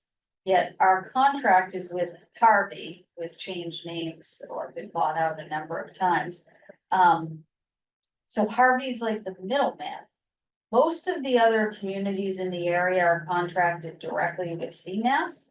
But, Harvey, so our contract, all the contracts in the area are expiring now, the CMAS and Harvey contracts. Our Harvey contract has an option to renew for 5 years, and we met with them a few weeks ago. To start those discussions. If, we renew per the current terms. It's actually a better deal than what CMAS is offering our neighboring communities to contract directly. So they must have a deal with Harvey that's better where Harvey can pass it off to. I don't quite understand what's going on behind the scenes, but in any case, that contract is up at the end of December. And if we go per the extension terms of the current contract, that'll increase by 2.5%. Could end up being more depending on what we negotiate with them. So that's why you see an increase to 625 there from 610. I have been watching the waste removal budget this year, and it's tracking high. So I am a little worried about that budget. I'm not sure if we have enough. Push it in there. Is that just volume? And just Throwing more stuff away. to circle back, and Fred, I'd love you to weigh in, or Teddy too. One of the conversations that we have had over the course of 20 years is, what is it on these services, these ancillary, like transfer station or whatever? Should that be part of the overall tax bill? You know, should it be borne 100% by fees? And there has been debate that, you know, it doesn't have to pay for itself, so some of these things, this would not now, but this is previously, because, you know, the town should absorb some of those costs as part of the bundle of services that we offer our community. Would you agree with that? Yes, that's been a dialogue over the years. Yeah, and I think the dialogue is changing. I mean, as evidenced by your questions and the answers that we're giving, that dialogue seems to have shifted dramatically in that these, if it's not core services, we are really looking at them to support themselves through the people that pay a fee to use that. And that is gonna be something that's driven by the community, by the select board, as to, is that the philosophy? Do we look at these things and get, you know, fiscal advisory to really push hard to make sure that this is balanced? Because if you just get it so the transfer station is okay next year, by the time it comes up for another fee renewal, it's gonna be behind the 8 ball again. Do you only do, how often can you do a fee renewal? I'm sorry, say, how, You could do it, but they don't. a fee change, so Can I- hold the fee hearings twice a And year. I would say that the town's being negligent for years at not setting fees properly. Well, and And not- I've been on the Well, it's also receiving end of viewed getting, as another asking form for of tax. additional fees and getting killed for it But because. it's a people tax, want it's it. a tax that the person that's using it is paying for it. Right. Right. So can I make a comment there? I think when the town thinks about services to provide, free library, that is, you know, I think inherent in any town, a pool, the beach, those are very unique. I have options to throw away my trash. I don't have to use the TV. Oh, I agree 100% with you. Yeah. Right, I can pay Grand Waste to pick up my trash for $60 a week. That's what we do. So people who want to use the transfer station, that is a, you know, service that should be covered by the revenue. Right. And And if but you don't but like I'm that just making the price, point that that's a pay for it. shift. That's a cultural shift. That's a shift in how we look at the delivery to the community for some of these services. Well, that's where the bags came in. I mean, we started Yeah. paying for bags, you know, to pay for you, to Right. throw, pay as you throw. Yeah. Right. Hey, but that was Or you an use- environmental decision. The bag price needs to go The up. other side of that, though, is looking at it is when your price gets too high. You drive people out to private pickup. Then you don't have enough customers at the dump to pay the fees anymore. But it's also gonna be less. It's cover less of the cost. Yeah. It's the volume that she's worried about this year. But if you ever I would did say CMS, wouldn't, it's. Volume and coverage, because until we can fill these positions for that coverage, we're continuing to exceed our overtime. I uh, don't recall if there's ever been a serious discussion about outsourcing the whole waste management system. Let somebody else run the transfer station, let them pick up the trash. We have a lot of communities have trash pickup or operate as a landfill like it is, or a transfer station like it is. But having it done by a third party altogether.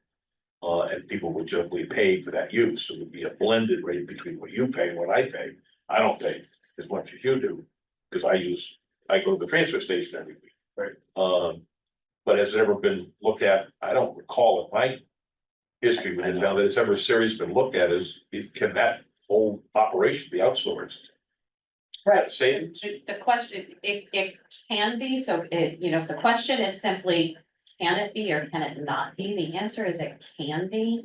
The question is that what the community wants? I don't know if it's ever been studied to see if we can put a proposal in front of the community and say, well, here are our options. Leave it as it is, or go to a separate operator. And that's a whole different conversation.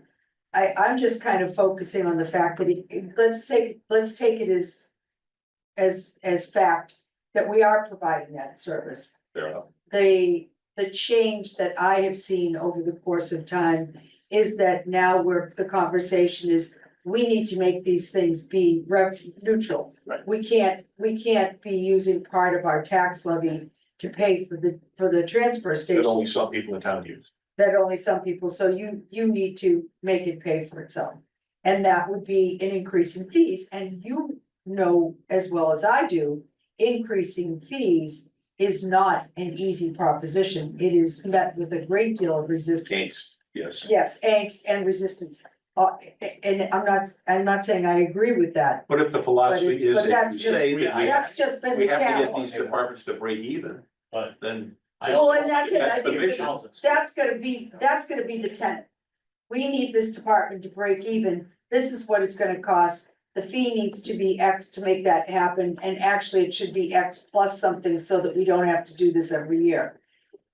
That is gonna be a bigger conversation, but I think it's I a agree. conversation that we, in light of all these, what we're doing, it has to happen, I mean. I think we could also decide that it is a public service for the community. It is something that we may not have to break even on, but at least let's set how much we're willing to pay for it. Yes. Are we Yeah. gonna pay, let's say that it's gonna cost the taxpayer $100,000 a year. Then we gotta look at the DPW and say, okay, we gotta make up $100,000 in fees. That would take the bite off. It would also take the conversation of, is it something that we owe the citizens for the tax dollars? Right. The taxpayers never see what the income is. When they go to town meeting, all they see is what the expenses are. They're going on a budget just based on what the expenses are. They don't see that we're that close to being break even, or whether it be on a pool or the beach or all these things, we committed the beaches, we're within $100,000 we talked about last week, right? Of break even on that. This is about another $100,000. I think, that would be an easier fee sale, if you're trying to convince the people. Trying to close the gap. We're trying to close the gap. 2 million But is. no one ever sees this, no one ever sees that. So, No, Al, They just don't look. Al, I'd like to introduce this concept because it's not come up at all, but there's a concept I'd like to call a tipping point. right, Here's the tipping. What I've observed anecdotally over the last 2 to 3 years with property transfers, acquisitions, a lot of folks moving into town go to outside services. Using it, just said something. The tipping point comes when the town wants to raise its fees, and this is a very legitimate discussion, I support the discussion. Mhm.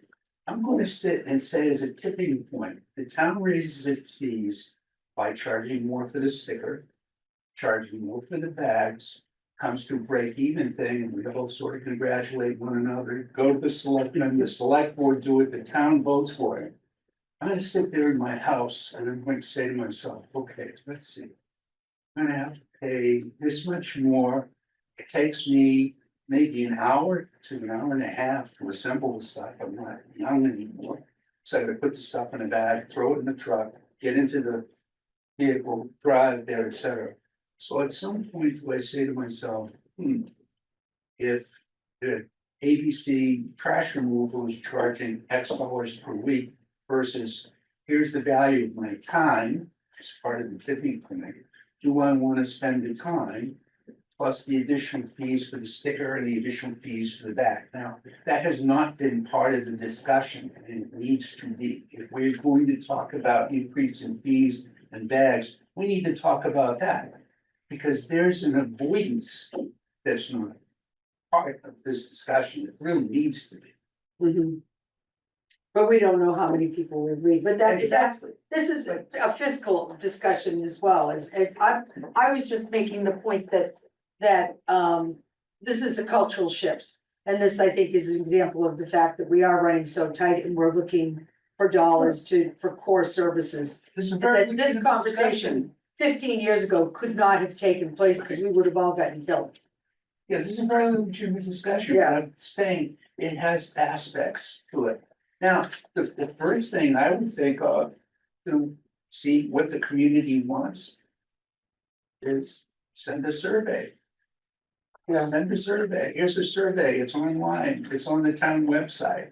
How many people would agree to? I mean, that kind of discussion would be very fruitful, and we've got the infrastructure on the internet to have that discussion. In the meantime, I think that this discussions about raising the fees and raising the bag prices is a great one, but at the same time, let's do this other thing. How do you feel about this? At what point would you say, I'm gonna go with ABC trash removal versus? Well, the devil being in the details, who's doing the survey? Certainly not Sheila. Certainly, I'm just. No, you're just spitballing. Ideas out, that's all. Yeah. I'm not suggesting that, that I would recommend Friend do it because. I think- Thank you, Albert. Do you have any sense for what percentage of the town uses private collection versus transfer station fees? Any sense at all for that? So when we do have some data pulled together, I just don't have it with me here this Okay. evening, that information is gonna be presented at the fee At the hearing, fee hearing, when is that hearing again? December 15th, December 15th? correct? Is it voted by the town, any No. fee increases? It's not, so how does it pass? It's the first step is the fiscal advisory committee for their advisory recommendation. Yeah. And then it is a public hearing at the select board meeting. Okay. So people can come and discuss as part of the public hearing, but then the select board adopts the new fees. I think on that survey, Bessie, really would be a great Eagle Scout project for 2 or 3 kids, That'd be good. boys or girls that want to do Eagle Better Scout. than me. that guy down, he's just here. There you go. But, it's a part of a bigger conversation, I think. But, okay, moving on, because Yeah, poor baby, you might I be think- exhausted. That the residents of transfer station. They love it. From That's what what they really I've do. seen here, I was surprised when I came here, how many residents use the transfer station. It's not what I expected. Walking in the door to Duxbury, the community I worked in prior, we had a transfer station. We also went curbside and that didn't work out. Our transfer station was an enterprise fund and, I came from Plymouth, a much bigger community than this. Duxbury has more users than Plymouth did when I left the transfer station here. They do know that. So, and I think part of, although I haven't delved into it, I've mentioned our waste removal costs have been tracking up. People don't want to hear it, but I think some of it has to do with construction debris and the mall. So we see a lot of people put things in the mall. Are they putting things in the mall to share, or are they putting things in the mall to avoid having to pay for construction debris? Because at the end of the day, everything in the mall ends up in those bins and then we have to pay to get rid of it. Yeah, So that's, talk about not being popular. yeah, so, but. All right, so, we are now, let's keep going here, vehicle maintenance. Yep.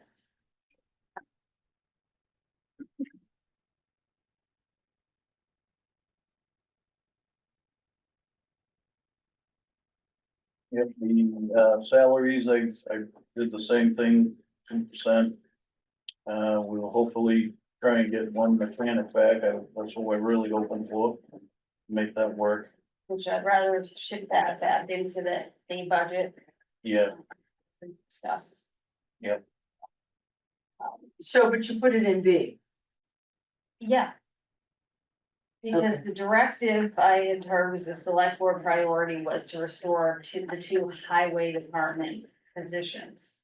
But on contemplating it, I think that they would be open to your recommendation, so I think that we just confirm that. And Yeah, I mean, you can't work on the highway, you can't work on it if the trucks aren't working. right, right. Right. There's a lot of vehicles in there to work on, they probably work on 100 vehicles, so, you know, for two guys to try and handle that whole situation is insane. it really is. Okay, clothing allowances, whatever. That's contractual. Right. And that goes up in the B where we were requesting the additional position because it's contractual, so if there's another person. They get a clothing allowance. Right now, it's only budgeted for 2. Yeah. So with vehicle maintenance, it can vary year to year in terms of what our expenses are. We try to do as much as we can in-house, but you know, you have one thing go wrong with a truck, it can spiral. Right now, we're dealing with that with the Peterbilt. Yeah, we just had a Pete that had to go And it was one thing and then it morphed. out. Yeah, went in for a couple $1,000 and then all of a sudden something else broke and, you know, exhaust had to be changed and it can add up really quick.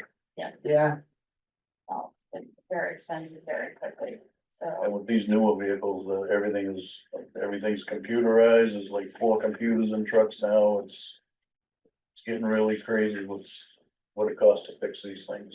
But these guys do a great job, with what they have, you know, we keep them updated with the intel that they get for, you know, being able to look up stuff on the computer and different manufacturers we can look at and get ideas of where to go, where the problems are. but like I said, hopefully next year, I'll be proposing in the capital budgets and management software, which is very much so overdue. We should be able to pull up any vehicle on a computer and see, okay, this is when we last serviced it, this is what we did, this is how much money we've spent. We don't have those records. oh, the fiscal advisory's been talking about this, Horrifying, yeah. It really is. Don't even talk Are about it in you- front of Frank Holden, he'll cry. Are you doing the police vehicle, repairs of the police Yes. vehicles? Mhm. Okay, so that, that mechanic that would be restored would also be working on the police? Yeah. Absolutely, yeah. Giving you a kickback from their budget? Yeah, they So- contribute to the sometimes they budget, do, yeah. I was joking. Well, that's true. Yeah, cause if we can't absorb it, they have been good about Yes. helping us. And last year they had two cruises, the same types, they almost the same year, 2 engines went on them Ooh, that we had to put in. Hope we don't buy those again. No. But, Oh. they contributed on that, which was huge. Streetlights? Oh, yeah, so the last 2 are quick, Yeah. but yeah, I guess we need to do it all in one night. We don't- It would be a Saturday, Yeah. there would be snacks involved. There's really not much to talk about with streetlights. But we have like 3, I mean, isn't it? What are you gonna do next, street lights or no lights?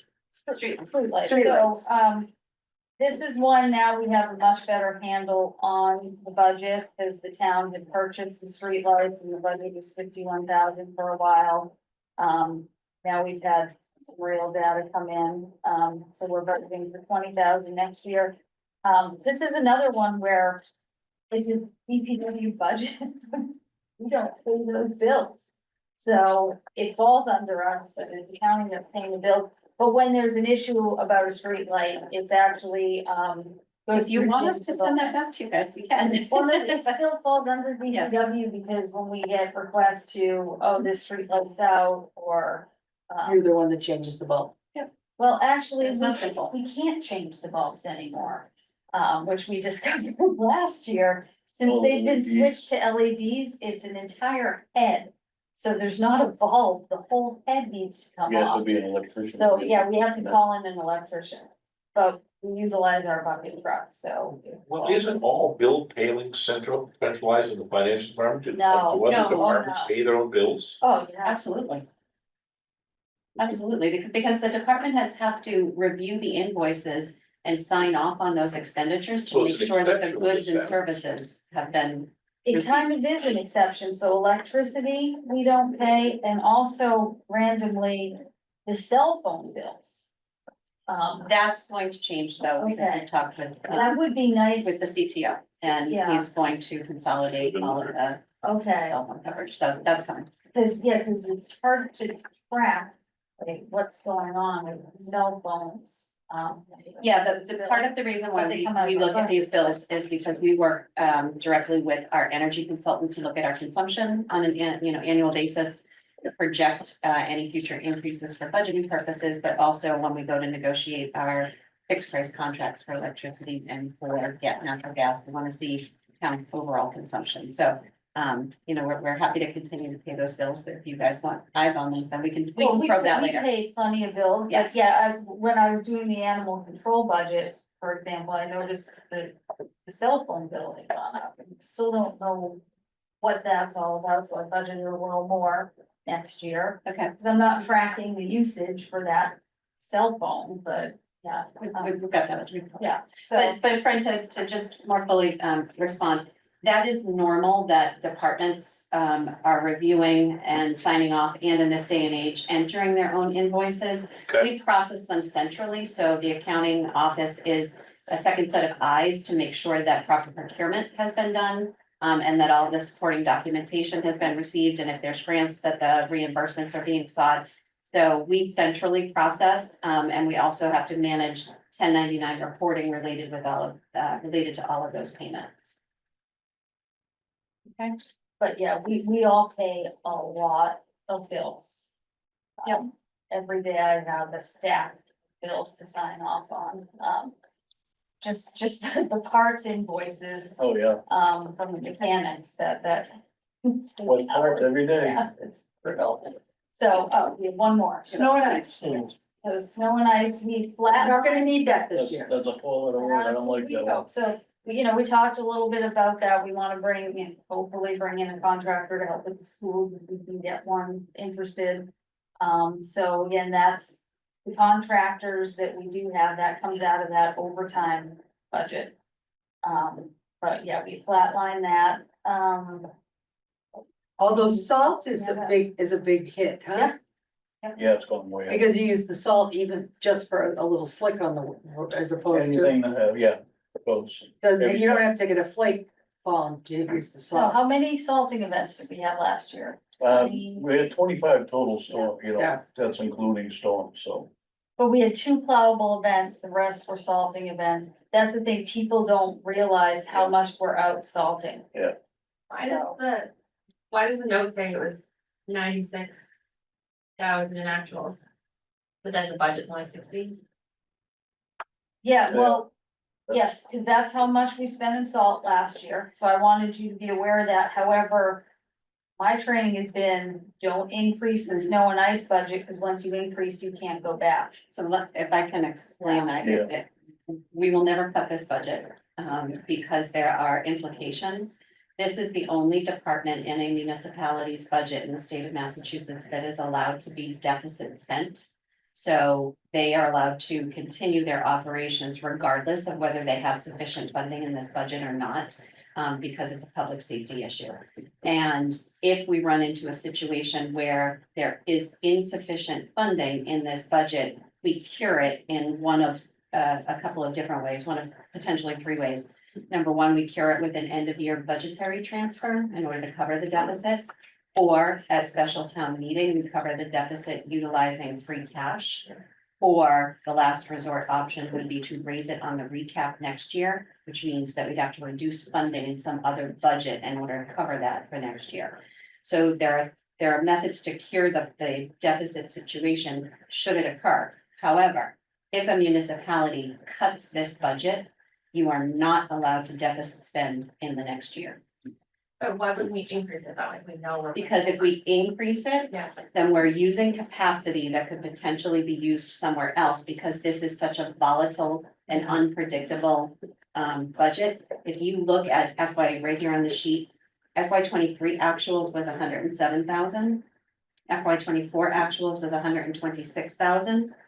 I don't have FY 25 in front of me, but that one salt line, because of the number of salting events that Norm had, he had to purchase extra product to have on hand. So you don't want to increase the budget too much so that you're not using it year over year, because you have the ability to deficit spend. Yeah. But you don't want to cut it because there are finance ramifications Yeah. due to that. Now look at 24, it's down to like 89,000. Massachusetts, rather strange rules. So this is coming out of the Division of Local Services and some part of Mass General Law. This is. So what you've just done is to put a flag in a red light, don't touch it. Right. Got it. At some point, but I will say, given, you know, the extensive dialogue that Sheila and Norm had shared with you tonight about snow and ice operations. If the town ends up having to move to utilizing more and more outside contractors, it is going to become more and more expensive. And in the coming years, we will more than likely be having a conversation about increasing. Right now, because this town is in a very unique position of utilizing in-house resources, it's not as expensive. But that may not always be the case. But for right now, the recommendation is to maintain status quo. Well, you've also drawn the links to what Sheila and Norm said earlier about the number of people that have CDL licenses, the Correct. number that we need, et cetera. It all ties together. Right. That's why this is all a big puzzle that gets put together. Right. And there's a lot to it, Yeah. so. Rainey, did you have anything else you wanted to bring to the party on this one? No, I'm good, but thank you for asking. You're welcome. All right, cool. So, One thing, Mary, Yes, we've been talking about some of these restore positions and we seem to be doing a little flip flopping and, well, I want an A, I want it B. We were only gonna put stuff in B that were restores and all that. would you like It is- a sheet? No, but I'll get there a bit. Well, eventually it'll all come out, but I mean. The problem was last year and it's this year as well, is the A budget is really the balanced budget. And if we put more of those restore positions into A, it's gonna be less likely that you're gonna have a balanced budget. So I don't think we have much choice here, but to force it out to the B column. Now, if we can somehow find a cut, and get any number of these people back into A. That I have more confidence that we can go. See, I don't think there's a room After you to put put it it back. back. I don't think we've got fluff in this budget. I never did. And this is the consequences of what happened last year is all the departments are saying the same thing that they are. That morale is down, they don't have enough people to do the job, they feel underappreciated. You just keep ticking off this list every time we hear from a different department head. Yeah. And we put ourselves in that position, yeah, it's sad, it's unfortunate, and to boot. We apparently aren't paying fair enough wage to attract people. Well, that's, I mean, working for Duxbury is not a premium, isn't a luxury, isn't it's something that working for Hanover or Hingham is less attractive, you'd rather be in Duxbury, that's. If that ever were true, which I don't think it ever was, it's not true anymore. So, I think that's coming to loud and clear. good, Yeah. Please do. And it also does if you just go to the back of the Clipper and look at the job listings. Yep. I mean. That's prominent, it's you folks at DPW, and I keep saying to myself, wow, that's tough. Yeah, what is the And labor? if the snow does come as bad as it I've, has in the I've last lost 2 a years. ton of people, We'll notice that our roads aren't blocked. CDL jobs that are out there paying, starting pay $32 an hour, That's what we, just for driving. the labor we just Yeah. lost on Halloween. Yep. He went to drive a concrete truck. We couldn't touch that. He was making $24 an hour. He was gonna make Yep. 36, I think. Yeah, I think it was 36. That is the unfortunate, cold, hard reality Yeah, it is. that we need to do. But I think it used to be when you went into the municipal side, you knew you weren't gonna make as much as the private sector, but you're going for the benefits and that Right. pension. Stability. And that's Pension. not what we're No, seeing. they It look usually was a But steady. and some of those things though are still there. I Yeah. mean, you work for a company and you're driving and you're making $30 an hour, you're not gonna get a pension. Right. Exactly. You're not gonna get the Exactly. benefits that we offer. So there is a are pros, balance. but to try to explain that I get it. to an entry level employee, They're out there, that's, the guys that are working, they don't, nowadays, the employers, they're paying the 401k, they're Yeah, well, I paying. mean, they're required to have some sort of an Yeah, but a option. 401k is not a pension. But the employer is paying a percentage of that, or could be paying a percentage. Right. Yeah, matching it or whatever.